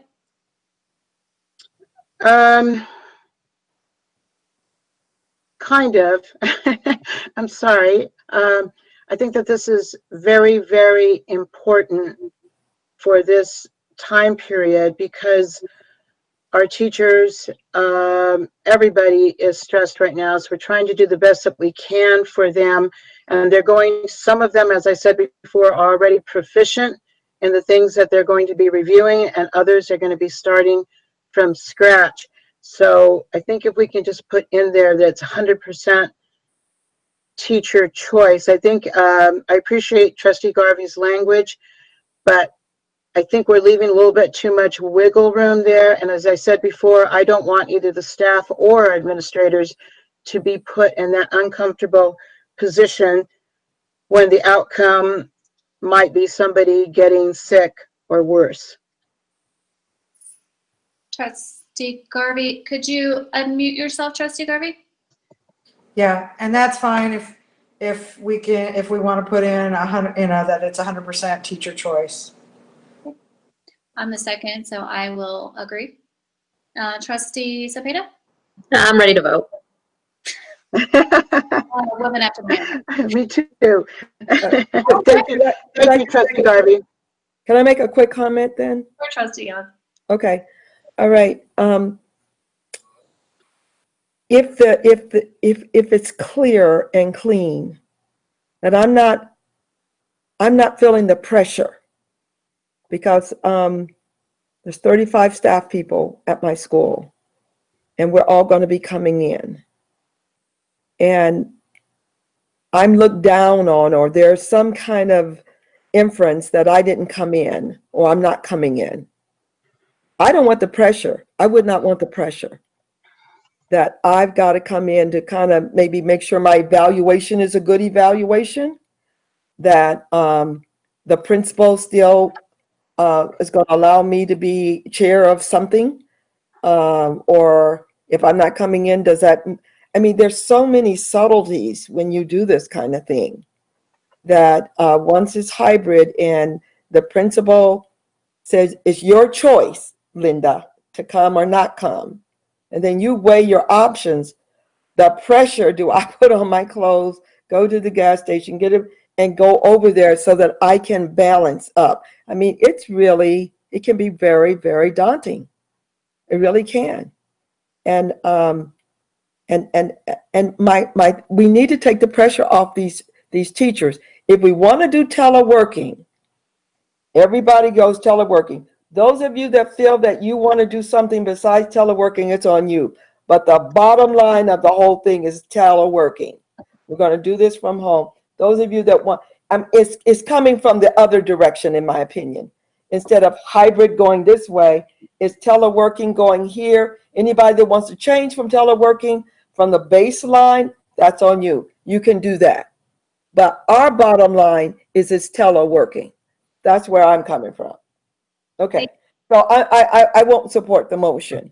Thank because I just think it's a subtle pressure, and we need to take pressures off these teachers.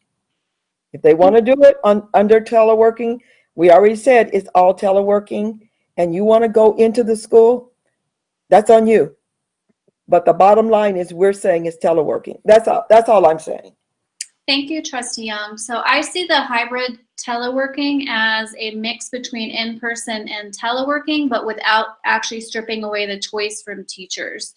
That component is very important to me, because as as somebody who works at a school, I would want to have the choice to not have my performance hindered or my professional development not be to my liking. I want to be prepared for the school year. So to me, I really don't want to take away that autonomy from schools or from staff, because they need to really be prepared for the school year.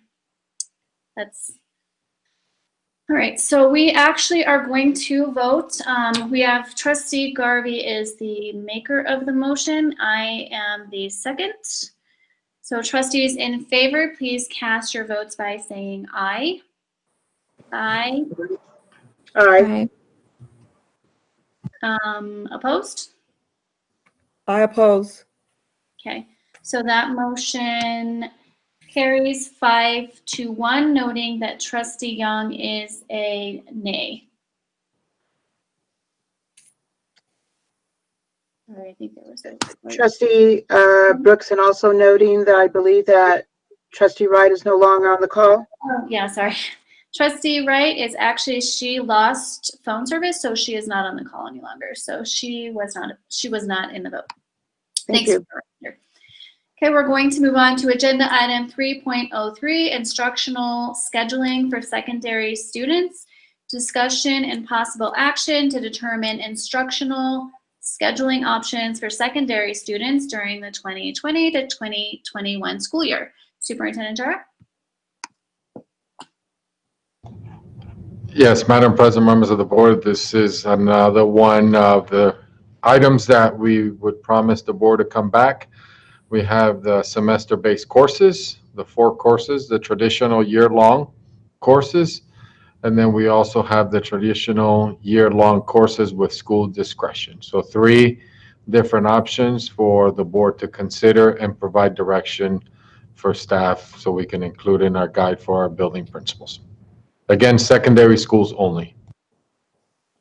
Thank you very much, Superintendent Jara. Trustees, questions or opinions? Trustee Cavazos? Yes, I just want to start off by saying that I am not in favor of the semester-based courses where a year-long course of study would be basically crammed into one semester. This is not just my opinion, but listening to the constituents from my district and from all 6 of my fellow trustees' districts, and listening to administrators and listening to parents. And the messages that meant the most to me were the messages from the students. And they just pled their case so eloquently. I neglected to get permission to read even portions of their messages, so I'll just try to paraphrase that. They feel that the foundational basis of these courses, and this includes their electives, including the performing arts, not just our core courses, but that they are going to experience much more stress from trying to do a year-long course in 1 year than they would from being able to have the choice to do the 6 courses. And I will tell you that I did receive some support for having the choice between 6 and 8 courses, but the overwhelming majority that I received was for a traditional year-long course of 6 courses. I will let other trustees weigh in. I do have some other comments and possibly some questions, but I'd like to hear from my colleagues. Thank you, Trustee Cavazos. Trustee Young, and then Trustee Cepeda. I would go with the principal and their team and staff about how they feel this would work. I would leave it up to them. For example, the traditional year-long courses with school discretion, 6 to 8 courses. For some of their schools, this could work well. Traditional year-long courses. I would go with anything that I can do to allow schools to make some choices and have some options. That would be what I would support. Thank you, Trustee Young. Trustee Cepeda. Thank you. I also support the traditional year-long course. I think adding the semester model just adds an additional level of complexity that we don't need at the moment. I think allowing school principals to decide whether they want 6 or 8 courses should be up to them, and that is my opinion. Thank you, Trustee Cepeda. Trustee Ford.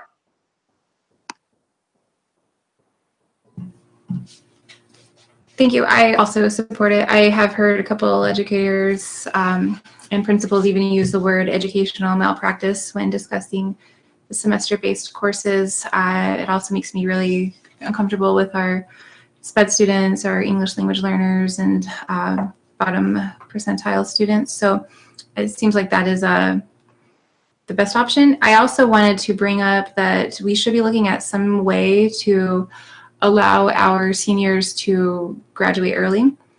That's something that I've heard a lot that they would like.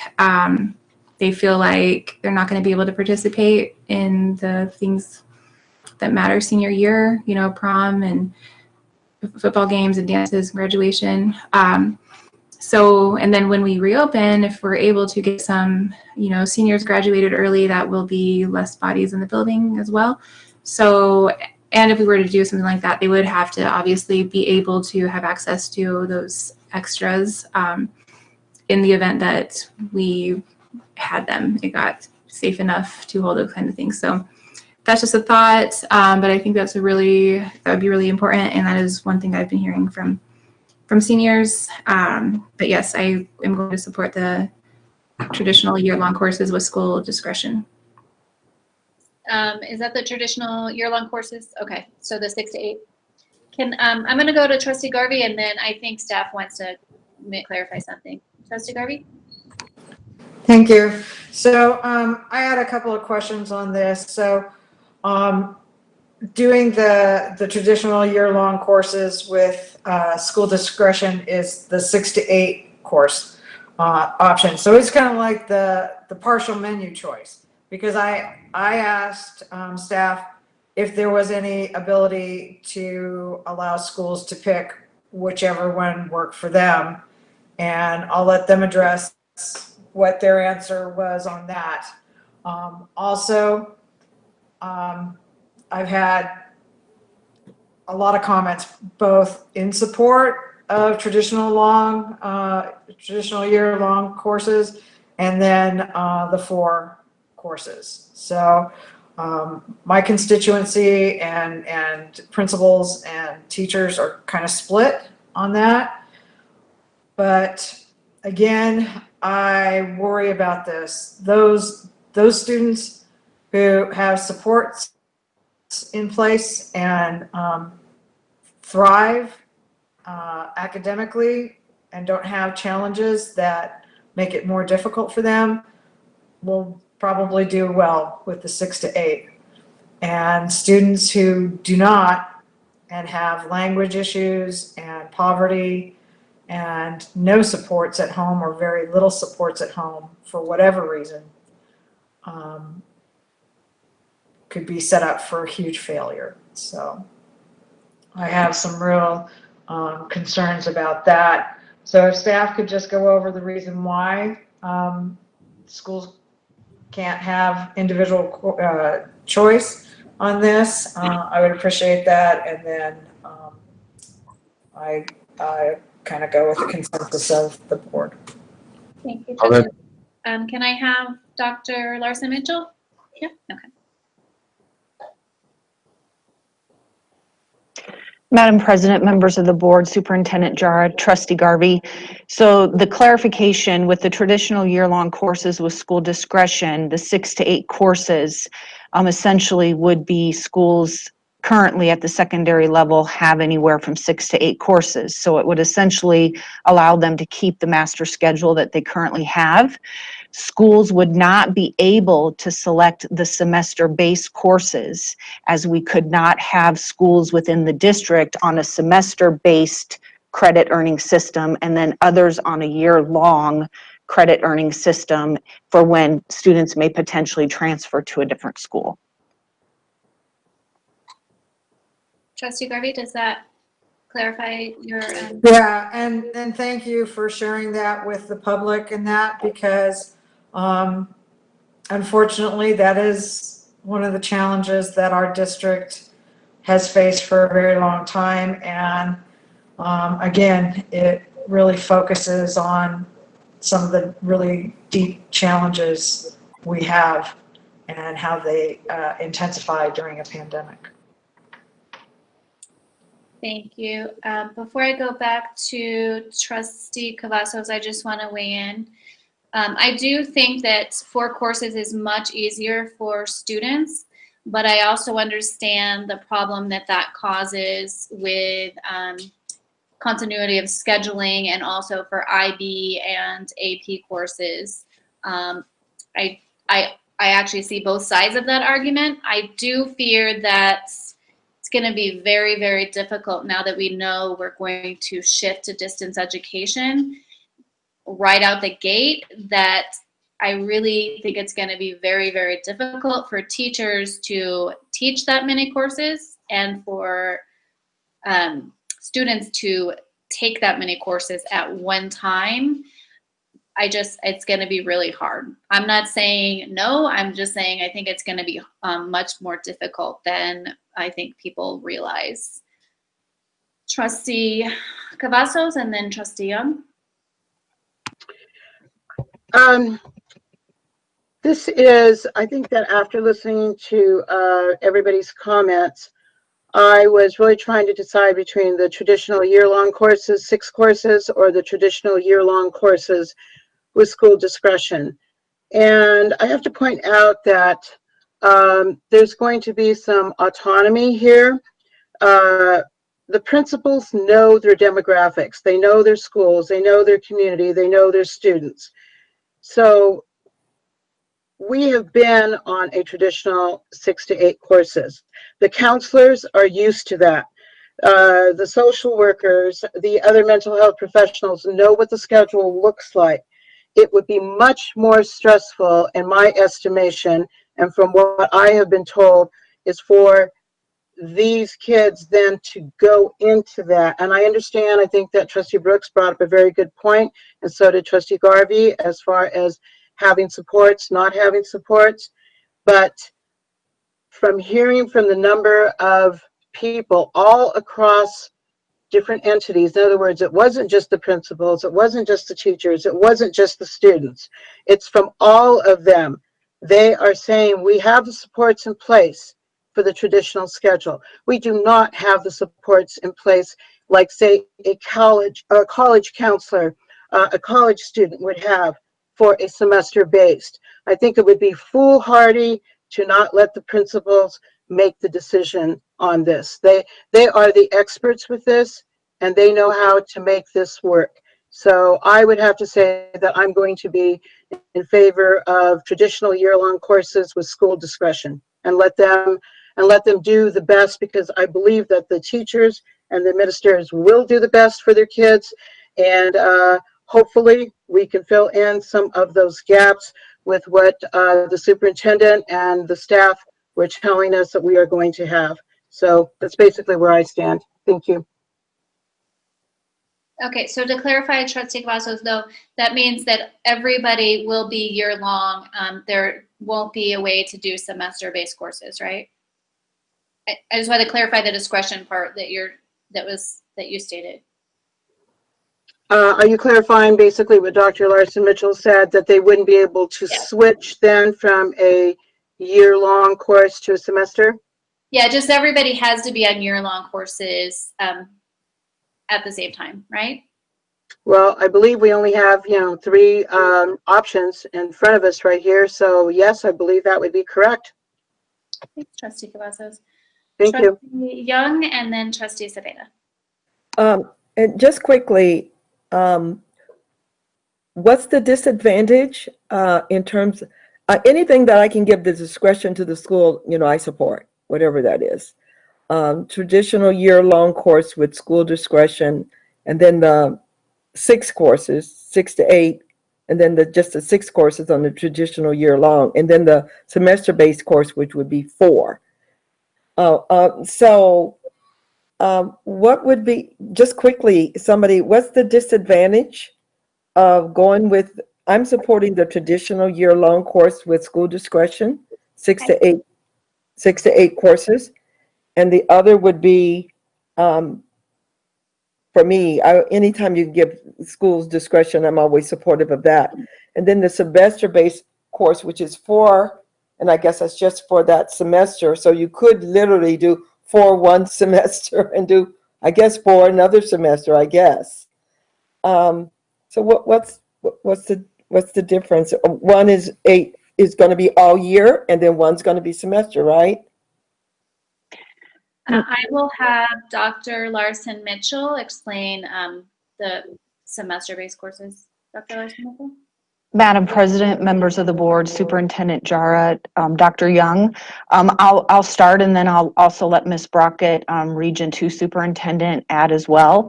The semester-based courses, Trustee Young, you're exactly right. Students would take 4 courses, earn 4 credits in semester 1, and then earn 4 credits in semester 2. So the year-long courses would be condensed into a semester, which would allow a student to take 8 courses over the course of a school year, which would then provide equal access to all students throughout the district to earn credits.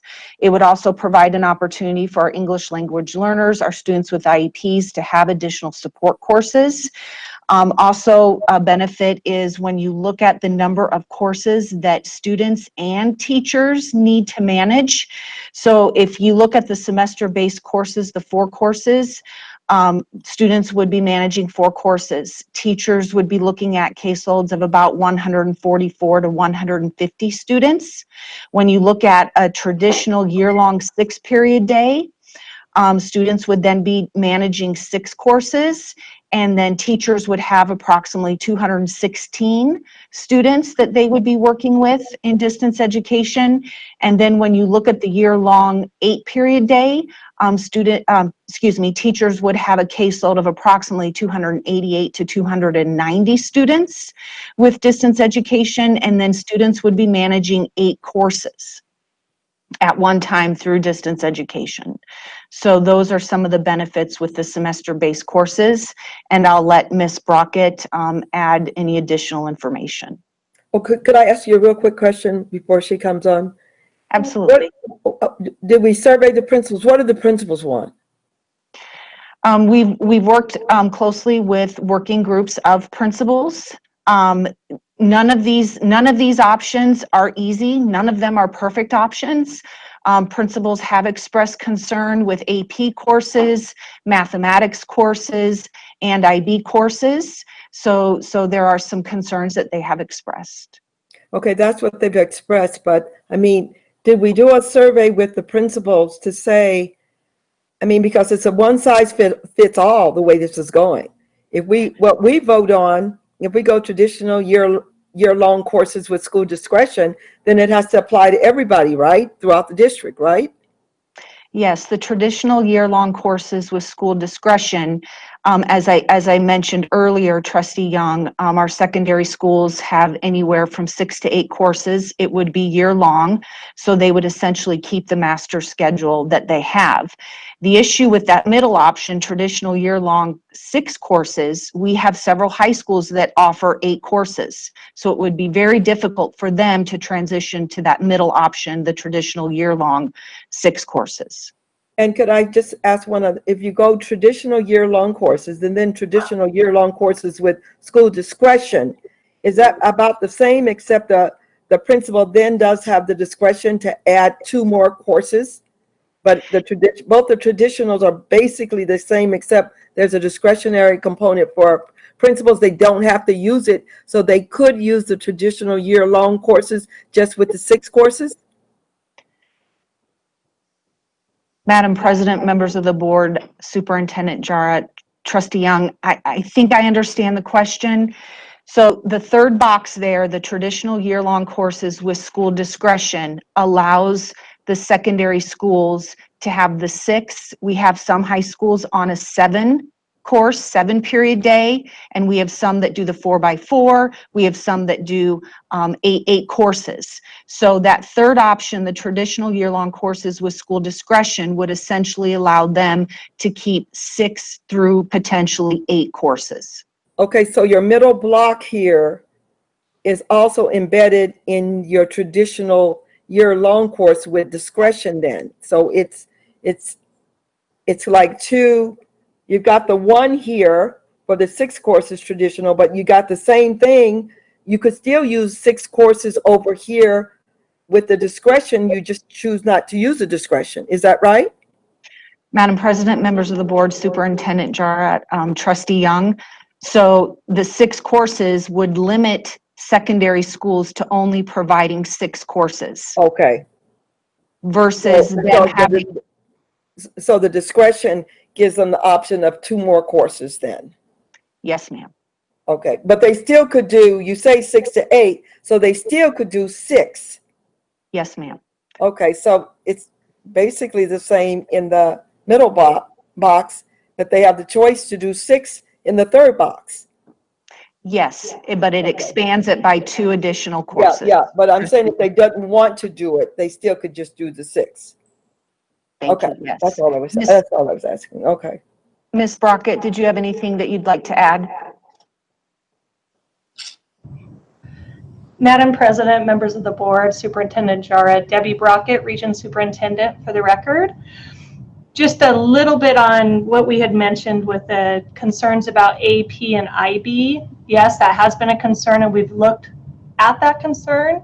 We've worked with people at the district level as well as schools to ensure we can still embed the required courses needed for IB within the schedule. So an IB student schedule may look different within the school, but they're already a school within the school anyway in many situations because they do have unique courses.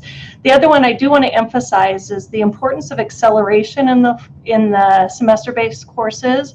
And when I say acceleration, I mean for the special ed students, the ELL students, the struggling learners. We lost close to a 9-week period of learning.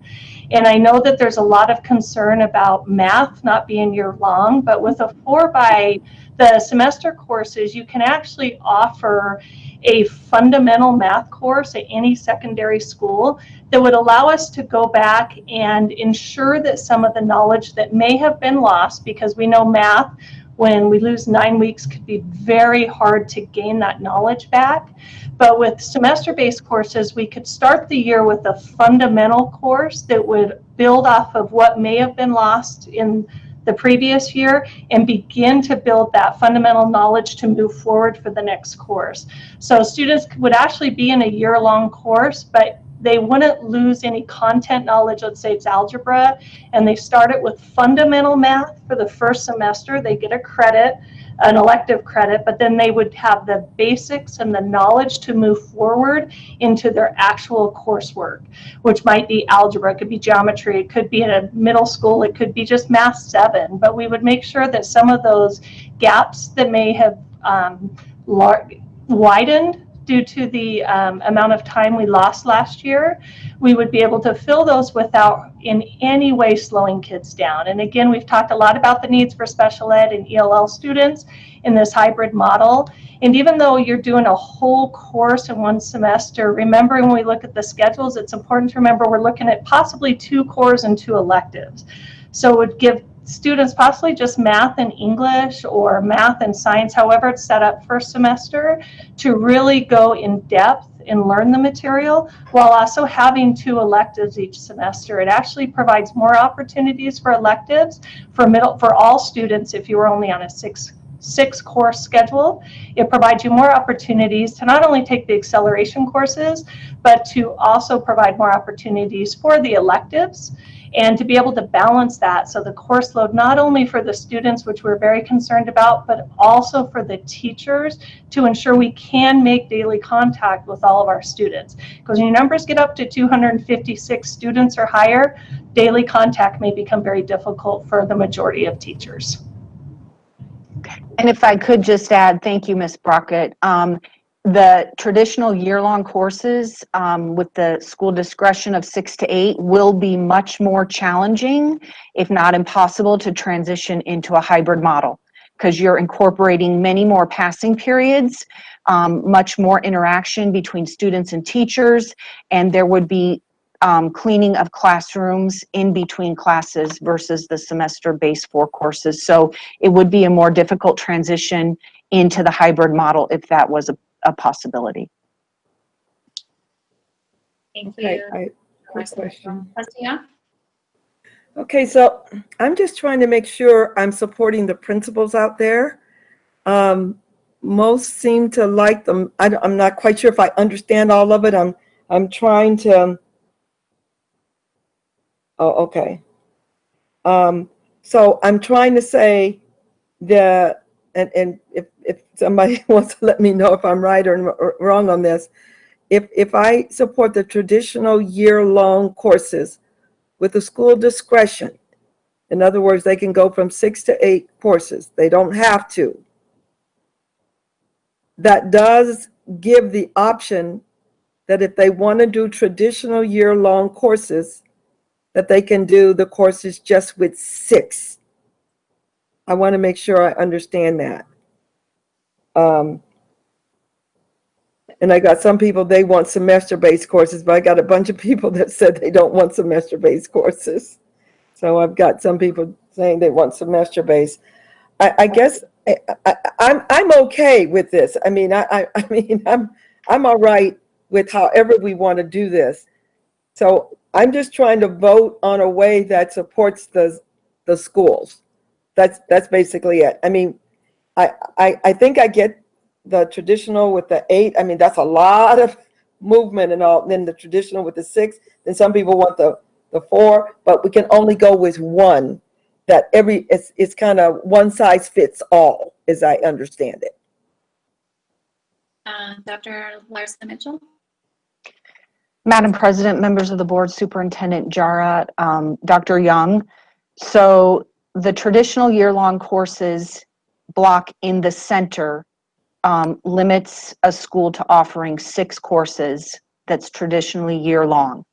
The box to the right would allow them to go up to 8 courses. Okay, well, I'm trying to look at, I'm getting messages coming through. I guess as long as the third box, they can use traditional year-long with 6 courses as well as 6 to 8. That's their option. I'm getting more people that want the traditional year-long courses with school discretion. That's what I'm getting. I mean, I haven't taken a survey. I mean, this is people, trying to let me know what they want.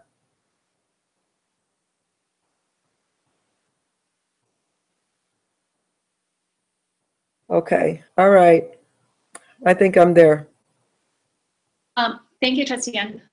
I think part of the issue is we have to really think about what this transition is going to look like to blended learning.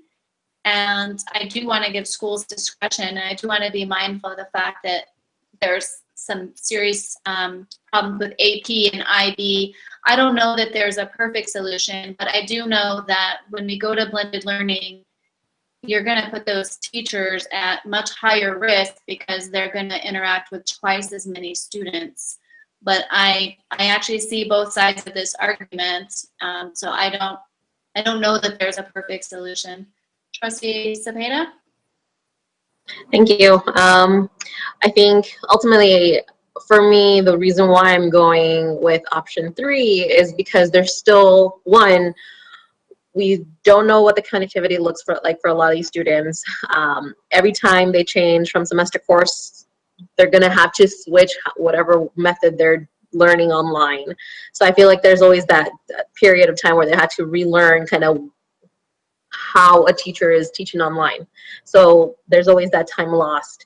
I worry about not having Chromebooks in every student's hands. So how are we in this first semester expecting students to learn if they're not going to have a Chromebook until October, or a district device until October? So I think it will mitigate a little bit of the instructional time lost. Sadly, I have to say that. But I think ultimately that's why I'm choosing the year-long courses, because we're cramming a semester worth of content in one semester.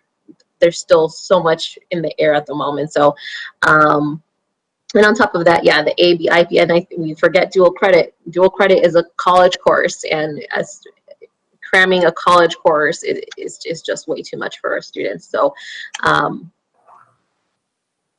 that's my opinion. Thank you, Trustee Cepeda.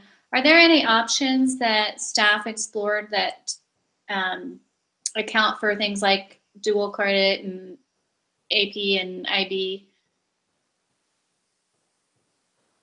other than the discretion in year-long courses? Was there any other way for us to do that, Dr. Larson-Mitchell? Ms. Brockett, I'm sure has been working with our principals and Dr. Barton as well, if they can chime in.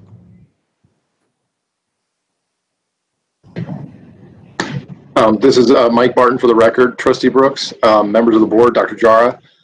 So a couple things on the IB front, just to give some more details. I know Ms. Brockett highlighted.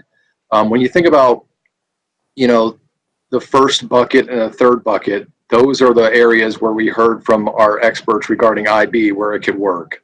To go into more detail in semester-based courses for IB, imagine the 4 courses at those schools that have International Baccalaureate, and then imagine course 1 divided in half for 2 classes, so hour-long classes in that schedule. The other thing is, based on the board decision tonight with distance education, in the past when we were exploring hybrid, we knew that early bird and late bird probably wasn't an option because of some of the inequities with transportation. With the decision tonight, are there potential early bird, late bird opportunities within the semester-based course framework? The answer to that, obviously I would want to explore that more and not give a definitive answer, but there's probably some flexibility with that at potentially our IB schools and other magnet schools and that sort of thing. So that's just to give a little bit more clarity about IB regarding the semester-based courses. As far as dual credit, we know that we've been working with our higher ed institutions. We've explored models. I think Trustee Cepeda has very good points, that there are challenges and complexities. That probably ideally would work more in the third bucket potentially, but there are ways that it could also apply into the first bucket if some of those things that I just talked about could potentially be enacted school by school. Thank you, Dr. Barton. Trustee Cavazos? Thank you, Trustee Brooks. I was just wondering about, somebody had asked, I don't remember which trustee, about whether the principals were surveyed. I think that was Dr. Young.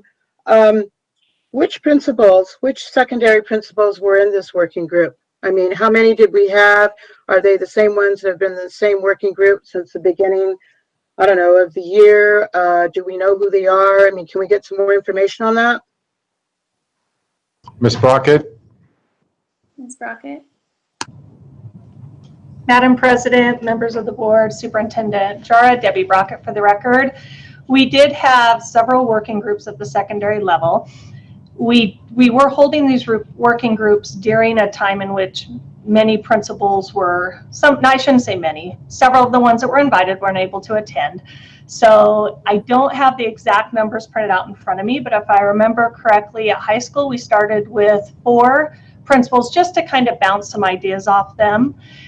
In a quick conversation before we developed it, we then invited 14 additional high school principals identified from each zone, trying to keep our numbers low enough that we could socially distance within the room we had and bring them in live so we could have a conversation. So that was at high school. We did have several that couldn't attend just due to, we had graduations going on and other situations. And then at middle school, same thing, we had a group start at the middle school level. So they were the first working group. Dr. O'Rourke started with them. And then we then pulled in, the region superintendents pulled in another, again, we invited 5 from each region, which was 15, and 13 of them were able to attend that meeting at that point, in which several of them went back and developed full schedules off the semester-based courses. And then it's been ongoing conversations. So as the concerns about IB came forward, they would come through emails. We would then reach out with Mike Barton and his people within the IB program. They looked at the concerns. Some of the other issues that were brought forward were AP. And as we were saying before, with the semester-based course, you can take a 2-hour block of time and break it into 2 1-hour blocks to ensure that we get enough time, allowing the IB, even though it looks a little bit different, you can still allow the IB, the AP, and even the dual credit to break a 2-hour block into 2 1-hour courses and extend it throughout the year. So we looked at all of those different options to ensure that if we did choose the semester-based courses through this process, that we could meet the needs of the individual schools and programs that are in place now. So I know there's long about, but I don't want to give you exact numbers, but it was a variety of CTAs. We made sure we included the CTAs, IB schools, general schools just with a regular 6-period day schedule, a principal with a 7-period schedule. So we tried to make it diverse and differentiated to get input from all the different types of schedules. Thank you, Dr. Brockett. So would you say, again, I understand not being able to give an exact number, and I appreciate your breakdown of how that was held. Would you say then that overwhelmingly, with all the different principal groups that you had, that they were in favor of the 4x4 plan? Debbie Brockett for the record. Thank you, Trustee Cavazos. I can't say I've got overwhelming support of any plan, as we discussed all of them. They're apprehensive about every plan. So every principal I spoke to could see benefits of both plans, because we were talking just go back to the regular schedule or do the semester-based courses. And it's difficult for me to say if it was overwhelming. I will tell you at middle schools, the secondary level at middle school has been a little bit, probably because they're not dealing with quite as many issues with AP and IB, more supportive. I did have a middle school principal that reached out to a large number of his colleagues and worked alongside them to, again, develop more questions and implement the schedule as if it was in place to see if it works. So I've got more positive response from middle school. More, I'll tell you, the biggest questions with them is, if we do this, exactly how does it look? And it's hard to say. We don't want them to build an entire schedule if it's not necessary. So the 4 principals that have built schedules, 1 at high school and 3 at middle school, they, now that they see it works, they're a lot more supportive of it, but it's very hard to indicate if they're overwhelmingly supportive of any of this, because the change is very difficult. Thank you, Dr. Brockett. I appreciate that. So if we were to go with the semester-based courses, are we looking at our principals I mean, they're coming back tomorrow, is that correct? Our high school principals are 12-month employees, Trustee Right. Cavasso, so they've been with us. Our middle schools come back tomorrow. I come back tomorrow. Okay, so let's just say that we were to approve these semester-based courses. Are we looking then at our principals in the very tight timeline that we're looking at for everything? Would they have to be looking at reconfiguring their entire master schedule? Whereas if we went to the traditional year-long course or the one with school discretion, they could make maybe some minor tweaks here and there. But with all the additional stressors and then the professional distance learning, everything else, I have to say that I am not really sold on this. I'm very concerned about the social, emotional, mental health of everyone right now. I'm thinking about emergent bilingual learners. What would the fast pace of the learning do to them in 2 languages, whether it's fundamental course to begin with and then going on to the advanced? I would feel a lot more comfortable with this if this was something where the working group principals then had an opportunity to present it to the entire group of the secondary principals. I realize that sometimes that's unwieldy, but I just think that being able to stay with the master schedule that they've already put together is going to be a lot less stressful. And I don't know. A couple of other things just real quick. That's more a statement. How many schools do we have right now that are on what you would call a 4x4 schedule? If we know, and I'm going to ask the same thing about the 6 classes, the 8 classes. I mean, do we have that information to even look at that? Ms. Brockett, do we know?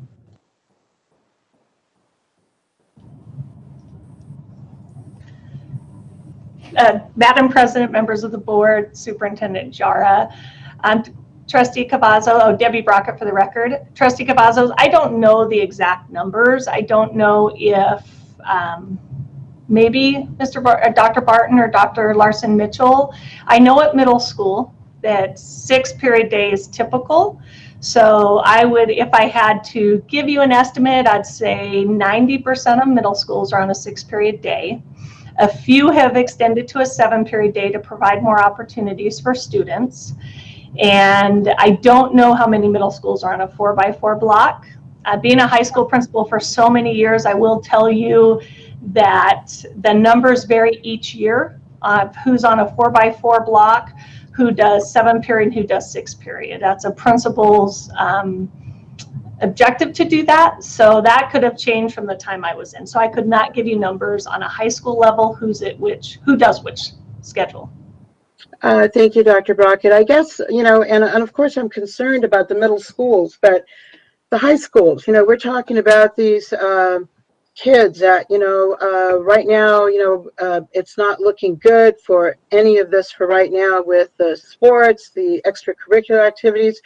To put them under this additional pressure, and their leaders, the leaders of their schools, would be the principals that are having to, it sounds like from what you're telling me, is that the majority of the middle school and the high schools would have to be completely reconfiguring their master schedules, which they just put together in February, and they're going to have to be doing this in like 2.5 weeks.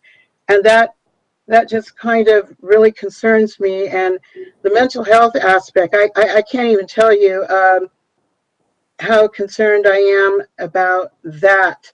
I just feel that there is going to be more support for a system that we already have in place, as opposed to putting in yet one more major change that the kids, the teachers, the principals are going to have to grapple with. And believe me, our decisions tonight, no matter what, we are asking them to grapple with a lot and to adjust a lot. And they've been waiting 4 months for us to make any kind of decision. So I appreciate your answers, I really do, but I just can't go with the 4x4, but I appreciate you going into so much detail and your knowledge. Thank you. Thank you, Trustee Cavazos. Can I have staff clarify what the caseload is for each one of these options for educators, either in distance education or in person? How many students are they going to serve in each one of these options? Madam President, members of the board, Superintendent Jara, President Brooks. So approximately, with the semester-based courses of 4, approximately 144 to 150 students in a semester. With the year-long traditional 6 courses, approximately 216, could be more. With the year-long 8 period, it's approximately 290 students. Thank you. Trustee Cavazos, I agree with you that I do think that the mental health aspect of this is definitely something we need to consider, and I do think that it will be much more difficult for staff long-term to try to maintain 290 students for an entire semester in distance education. I also agree that we're asking a lot for them to adjust at the very beginning of the year. But 290 kids for you to reach out to every single week is going to be very daunting for them. And I have some real concerns on whether or not that's going to be overwhelming for staff. But I'm going to trust your judgment because you are an educator, and whether or not you think that that's a feasible workload. I personally would feel overwhelmed, but that's just me. Thank you, Trustee Brooks. May I do a quick follow-up? I already put back in the queue, but may I do a quick follow-up now that addresses that? Sure. Okay. Some of our teachers right now I think we're underestimating our educators. Some of our teachers right now are already doing that. And so having taught, I have never taught a 4x4 officially, but I've taught summer school where we have had to basically rush through all the material. And even then it was a little bit easier because we were in person and we were, 4 days a week and we had different sessions. But I think we're underestimating our educators right now, and I think we're underestimating our principals. I do agree that yes, those are high numbers, but they're doing that already. Some of our educators are doing more than that number right now.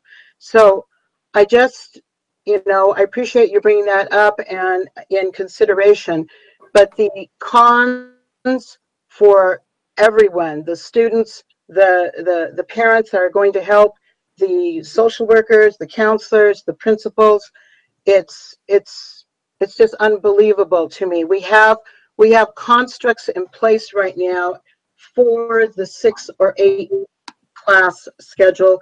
We do not have the support constructs, and some of the details that I'm hearing tonight about IB and AP, I think it would have been helpful, as one of the other trustees had brought up, to have had some of that information before.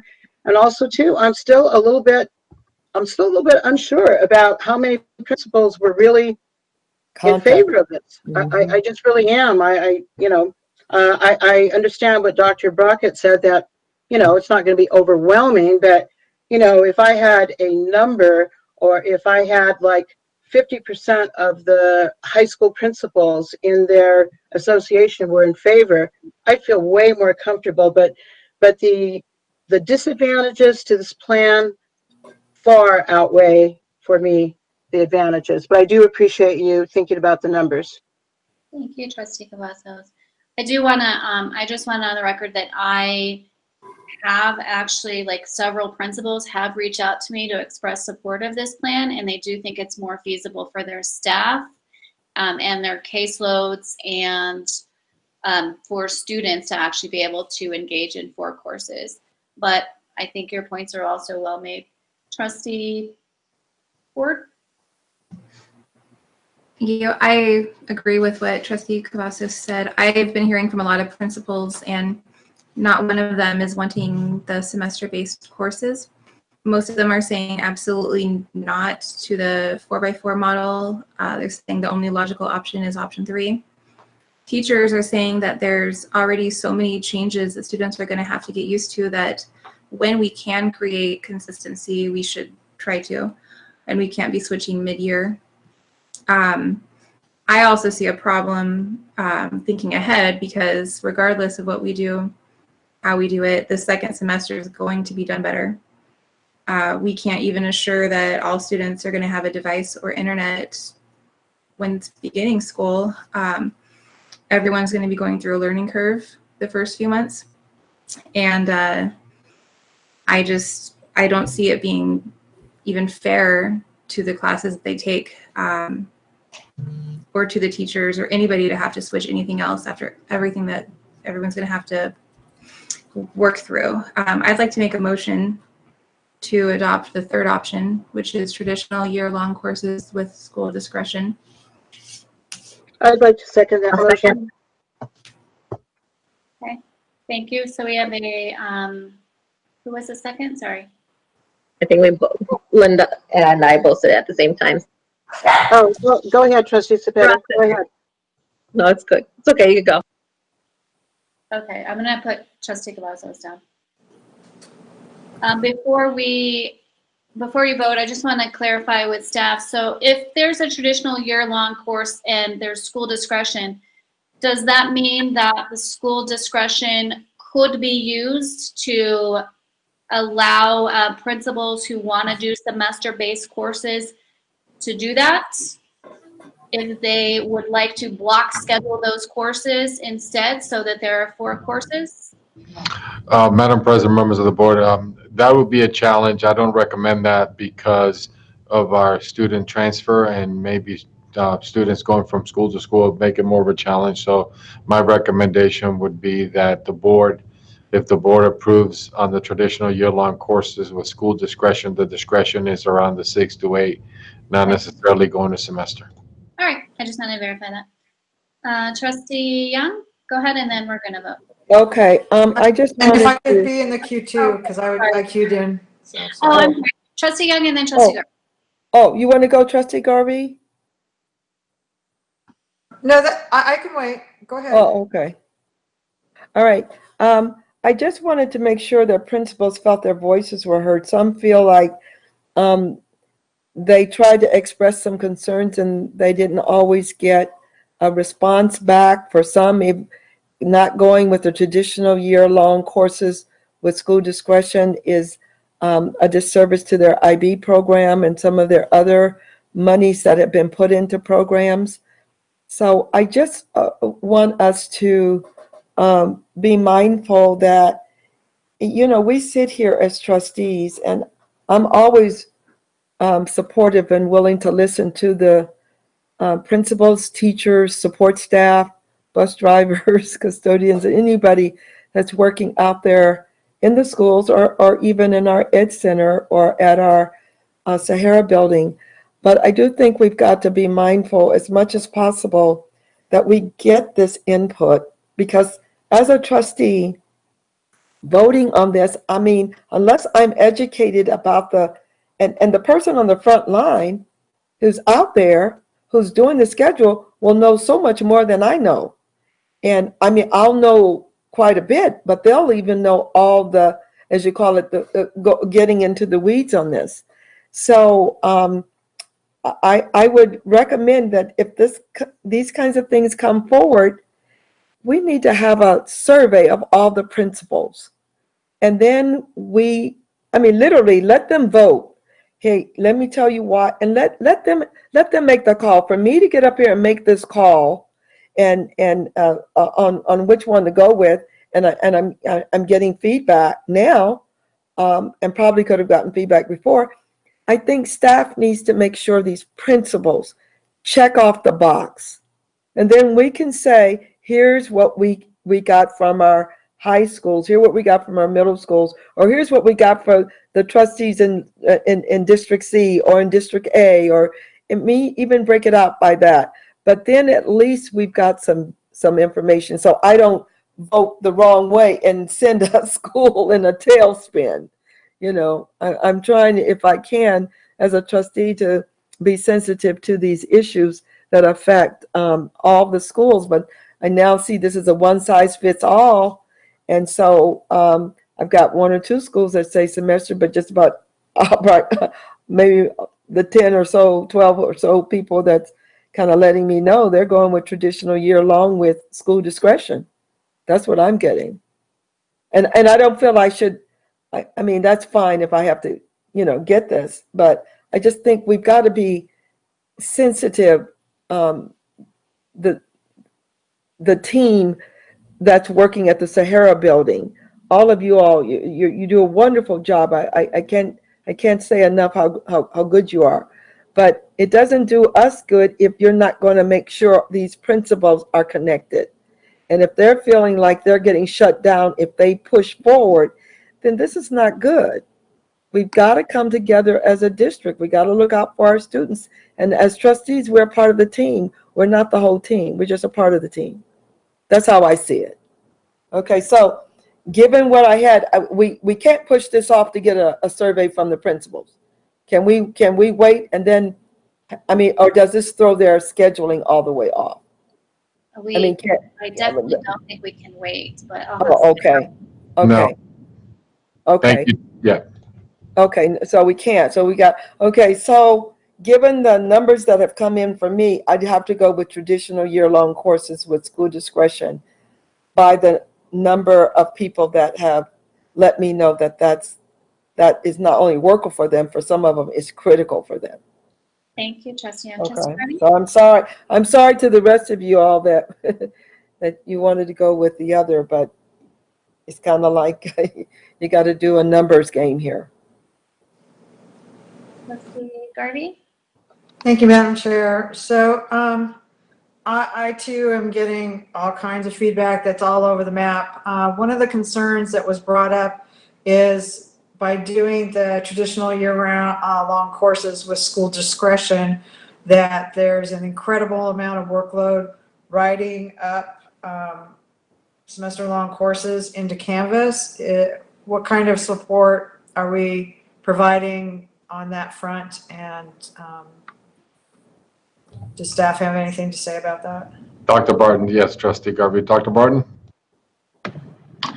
Yes, thank you, Madam President, members of the board, Superintendent Chara, Trustee Garvey. Canvas, here's another piece of master scheduling this year will also encompass taking the Canvas courses out of a thing called Commons, where that will be accessible to all of our schools. Even today, Nevada Learning Academy uploaded all of their content, but to be quite frank, Trustee Garvey, and to your point, I believe, there still will be holes at the secondary level. I know we've compiled a comprehensive list with some classes or core content not being readily available in the Canvas shells. So for instance, that would be areas like the performing arts, magnets. And so there's going to have to be a lot of support that comes from our central services, whether it's the IB shop or the advanced placement or our performing arts and CPD. But the reality is, as far as all content being available in Canvas, that's not the case. It's available for core content. And I'm primarily, sorry. we're going to have to rely on. Go ahead. I'm sorry, Trustee Garvey. Yeah. Oh, that's okay. I kind of got the gist of it though, because you cut out for a moment. But so when can they expect that support?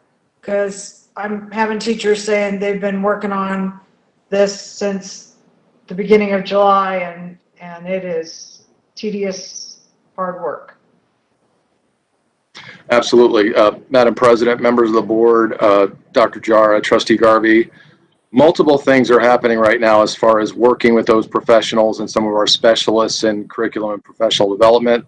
We're even exploring, there may be content that, again, we go back to that elementary conversation. There may be areas like the example that I use is Ceramics 1, for instance. There's not a Canvas course created for Ceramics 1, but potentially there's a product out there that we potentially buy, purchase. But again, time is running out. It's going to create some tight planning with those educators, especially in those areas where Canvas content is not built and ready to go. Okay. My other question is, would it be possible for middle schools to use the semester-based courses and high schools have the traditional long courses with school discretion?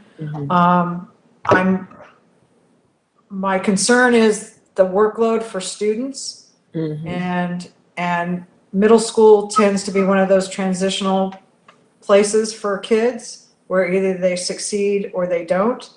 And going to a full distance learning model makes that even more prevalent, I would imagine. It's a great question, Trustee Garvey. I'll ask Ms. Brockett to mention, to look and have comments about what her conversation was with our middle school principals around the semester 4x4. Ms. Brockett? Madam President, members of the board, Superintendent Jara, Debbie Brockett for the record.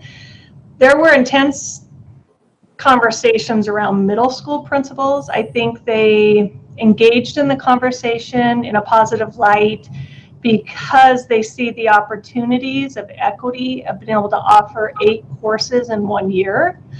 They also already offer a block of reading in English, so in the majority of schools, so it extends through a year anyway. So they could offer their reading during the first block and then their actual writing part for ELA during the second block. They also are very concerned about the math content that has been lost with this gap of time. And when we're struggling to get, according to, just trying to stay in line with Focus 2024, we want to get more 8th graders in Algebra 1.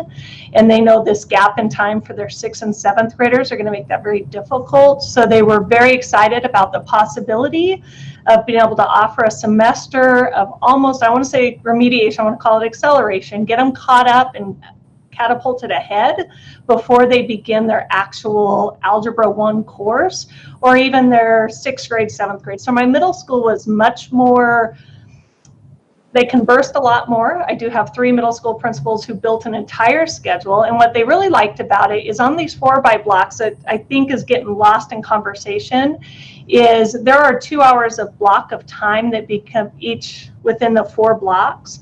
Each of the 2 days with hybrid, but could easily be built in so that teachers would have a little bit more office time, not prep time, but office time to really work those virtual hours, reach out a little bit more to the struggling students, the ELL students, the special ed students. So there's a lot more opportunities for engagement with the 8. So middle school was very much, from the ones I heard, I did not survey them, so I don't want to put that out there, but the conversations I've been having in the sample schedule sent back to me, middle schools have more of a eagerness to move in this direction.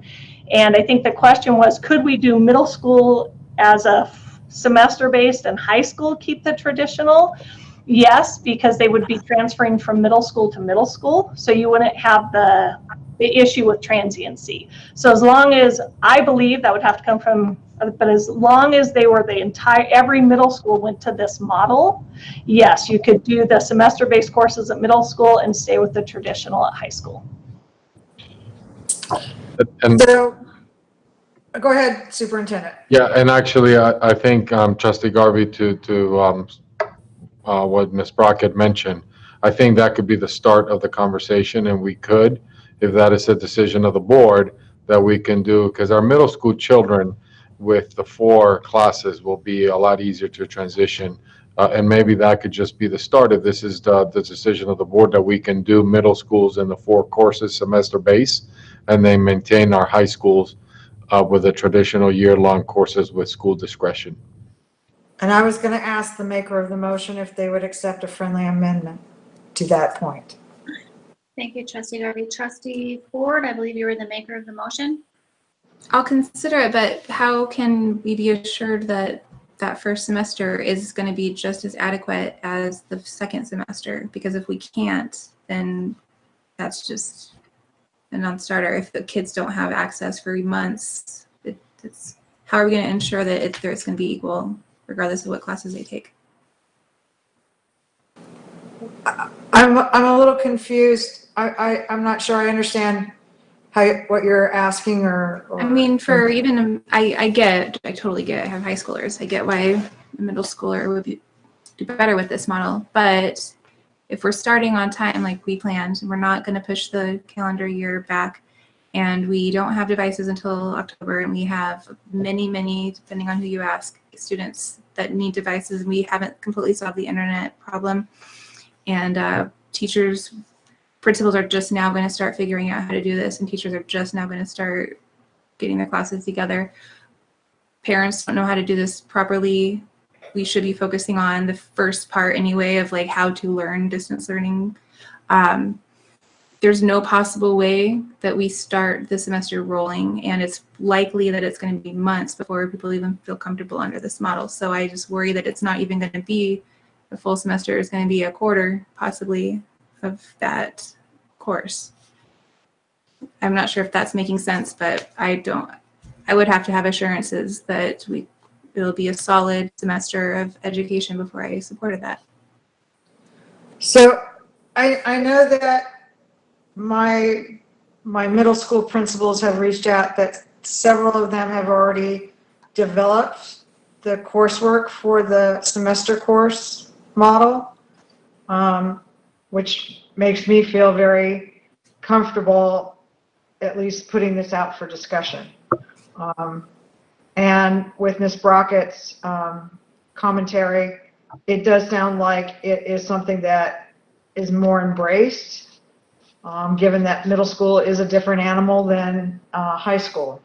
I understand why having the 6 to 8 course option for them, especially for magnet, CTE, and AP and IB, is such a different thing and needed for a lot of kids. So, but I just think it might be a good compromise, and also allow students the ability to have the opportunity to succeed 8 times in a year rather than just 6 in a stage of their life where they're learning so many new skills and transitioning, and sometimes, you know, school can be a difficult thing for a middle schooler. And I just saw it as a way of maybe lessening the load on our students. I don't disagree with the theory at all. Let's consider this also before deciding to amend that motion. What about students who are, families are going to face a lot of changes financially? We're going to probably have even more students who are mobile, moving around. If we're going to give this as an option, what happens when students switch schools? And no, it wouldn't be an option. All middle schools would be on it. Oh, you're suggesting all middle schools for? All middle schools, yeah. So if there's transiency, they go from the same model to the same model. But middle schools are all middle schools. High schools are all high I honestly schools. don't have faith in our ability to even do distance learning properly beginning. I mean, I'd be open to this if we were pushing the year back, or if we already had solved the digital divide. I would be open to it. I guess I'm at a no right now, unless I got other board members really supported it, then maybe I would, but I haven't heard from any principals. I trust you, and your principals, but I haven't personally heard anything like that. So maybe, can we continue a little bit of conversation and see what other board members think about modifying the motion? Thank you, Can we hear the motion again? Actually, can we hold on just a moment? I'm going to have staff weigh in on Trustee Ford's concern about the first semester not being as high quality as the second semester. I would like the trustees' opinions. Okay, so you would not like staff to know how they're going to account for that? I don't, unless you can assure me and tell me right now exactly how we're going to start the school year in a month with everybody equitable. But I don't want to hear, I want to hear what the trustees have to say about it and what they're hearing from the principals. Trustee Brooks, I know I'm not next in the queue, or am I next in the queue, but I am the, You are actually in the queue, so go ahead. okay. I am the second on this motion, and I do not see that choice in front of us. So I don't know if this is a point of order or just a regular question. But I do not see that choice in front of us. It says semester-based courses, traditional year-long courses, traditional year-long courses with school discretion, 6 to 8 courses. I do not see anything on here where it says divided into middle school options or divided into high school options. And we have been told all along that this was for high school. I have 2 middle school principals total that are approving this and that are sending me messages, and that's including leading up to tonight. I have countless ones that were in the operating groups, in the working groups. I have people that were in the reopening committee on the subcommittees that said that they did not like this option. So I don't know whether it's going to be pointless to keep going on. I'd like to call for the vote. Could Yeah, call for the question. Call for the question. What you mean, Trustee Cavazos? Yeah, could I? No, she called for the question, so there will be no more discussion. I need to understand what we're doing, where are we going? I mean, this has gone all over the place. Okay, let me explain. I the guess motion. I'll just say no to that motion, to the amendment. And I'm off base here. I can clarify the motion. Please. The motion is Trustee Ford. Her motion was traditional year-long courses with school discretion. That's what I thought. Okay. And now we've called for the question. So we are going to vote now. So all of those in favor, please cast your vote by saying aye. Aye. Aye. Okay, opposed? Nay? Okay, so was that? And I abstain because I still have like what a middle school and semester would look like in high school. Okay. But here's the thing, I could abstain too. Then I don't think this is a reason to abstain. Well, I There's could no too. conflict of interest. I've got middle schools that are not. They want the semester. Yeah. Well, they've already set up their schedule. They tell me they set up their schedule. Okay. It's already done. I'm going to go through a roll call vote really quick because it's getting a little confusing, and I know Ms. Miller is going to keep us on track right now. So, Trustee Cavazos, what was your vote? My vote was yes, and clarifying that this is for the traditional year-long courses with school discretion. Yes. Trustee Ford? my vote is yes. Trustee Garvey? I need to have council advice on, can I abstain? Ms. Miller? You're independently elected officials, but you're advised to abstain only if you have an ethical obstacle into voting that would stop you from voting. Otherwise, we should vote. Then I will be a nay. Trustee Cepeda? Nay. Trustee Young? Yes. Okay. So we have 3 for yes, 3 for nay. So that motion fails. So that motion fails. And I'd like to make a motion. Okay. Trustee Garvey? I'd like to make a motion to accept Choice 3 for high schools, the 6 to 8 with school discretion, and the semester-based for middle schools. Okay, I would second that. thank you, Trustee Young and Trustee Garvey. And okay, so we have a motion by Trustee Garvey, a second by Trustee Young. All of those in favor, please cast your vote. I have a quick comment or question. Oh, I'm sorry. Go ahead, Trustee Ford. I know we were talking earlier about principals who are involved, but I don't know the answer to this, but who is the middle school lead principal? Superintendent Jara or George Annis, principal at Johnston. Lead is Derek Falkowitz. I always get his last name wrong. No, the middle school lead, or is George at Johnston, and the principal at lead STEM is Derek. Yeah. So what does the middle school lead principal think about this, and what did they hear from all of their principals?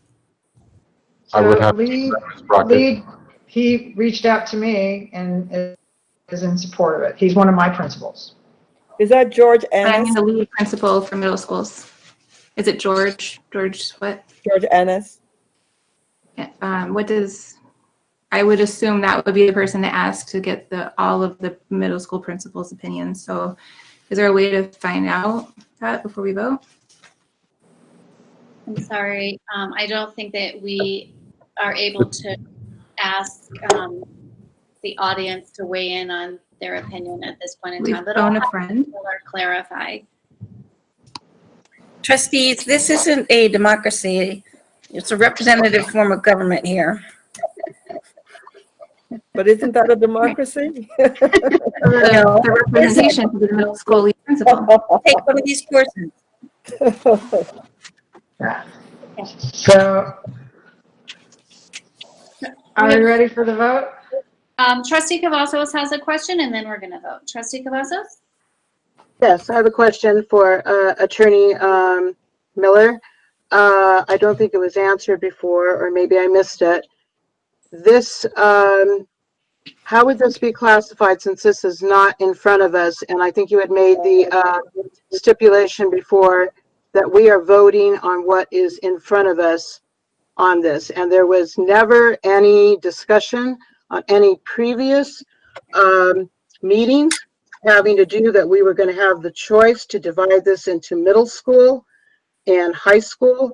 And now we have a motion that's being presented, and this has never even been brought up as a point of discussion before.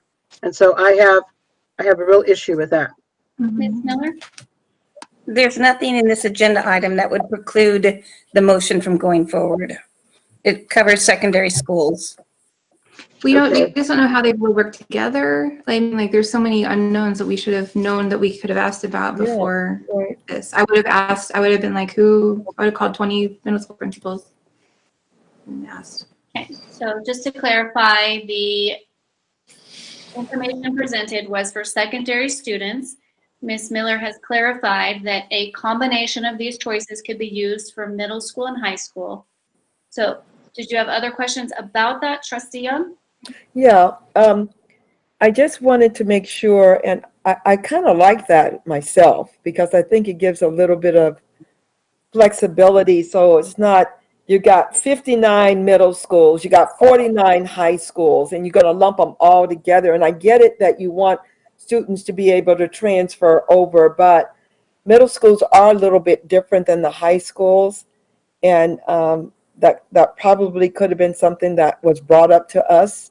But I know staff is working very, very hard. And please, I'm not trying to be disrespectful here, but we get all these people coming at us, and rightly so. They're running their schools. They're our constituents. So maybe make sure you check in with these principals and their teams, so that we at least, that their voices have been heard.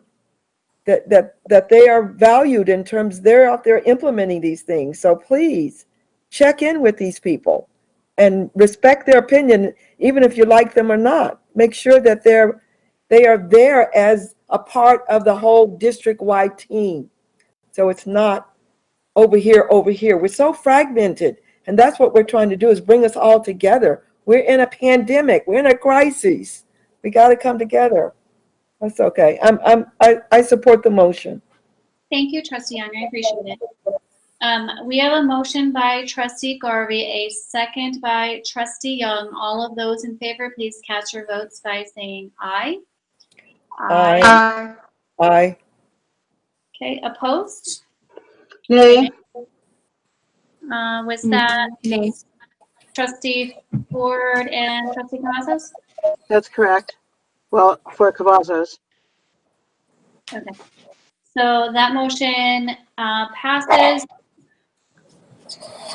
Oh, I'm like out of it today. 4-2 with Ford and Cavazos being no votes, and Trustee Wright is not currently in attendance. Trustee Brooks, was there any attempt to try to get Trustee Wright back? I meant to ask earlier, but I didn't want to interrupt people. Was there any attempt made earlier to see if we could get her back on? Because this is what happens when you do have all 7 board members on here. I don't think that would have made a difference, but her phone actually died and she was not in a location to charge it. Thank you. I just want to go on the record on that. That has been said to me recently, that it's really important for important meetings like this that all 7 trustees be here. So I just want to go on the record. Thank you. Thank you, Trustee Cavazos. With that, we're going to move on to agenda item 4, adjournment. Trustees, I will entertain a motion by whoever I have wants a to say it. question. Why isn't there trustee requests? I'd like to suggest that we add that into the meeting. We can't add an item to the meeting because the agenda is already posted and this was a special meeting. So we actually removed everything except for the items that needed to be addressed for reopening. Okay, well, I hadn't seen that because I don't think we've ever removed that for a special meeting. Is there a way to get, can I ask council, is there a way that a couple of board members could modify that at this point? Ms. Miller will be happy to answer your question for you. Let's see if I'm on. Ms. Miller? Can you hear me? Yeah. You can't add items. I'm sorry. You can't add items. The posting deadline has passed, except for an emergency. Okay, there's just a lot of things that weren't covered in this that people need to know, like bus drivers, for instance. And when's the next time we're going to be able to talk about those kind of things? If you would like to have questions answered, you're welcome to submit them in writing to the superintendent until our next meeting. But this meeting was scheduled with only these items so that we could focus on reopening schools. And we shortened the agenda so that we were purposeful on focusing only on reopening schools because it's a special meeting. All right, I will send a very robust email to Superintendent Jara. Look out for it. Okay, so we're gonna move on to adjournment for trustees. I'm looking for a motion. I move we adjourn. Second. Okay, that's Trustee Garvey, and was that Trustee Young? Trustee Young. Okay. Trustees, I have a motion by Trustee Garvey, a second by Trustee Young. All those in favor, please cast your votes by saying aye. Aye. Aye. Opposed? That motion carried. Oh, that was the baby. I thought you wanted to stay here all night with me, Irene. That motion carries 6-0. This meeting is now adjourned. The time is 9:24. Have a good night, guys. Have a good night.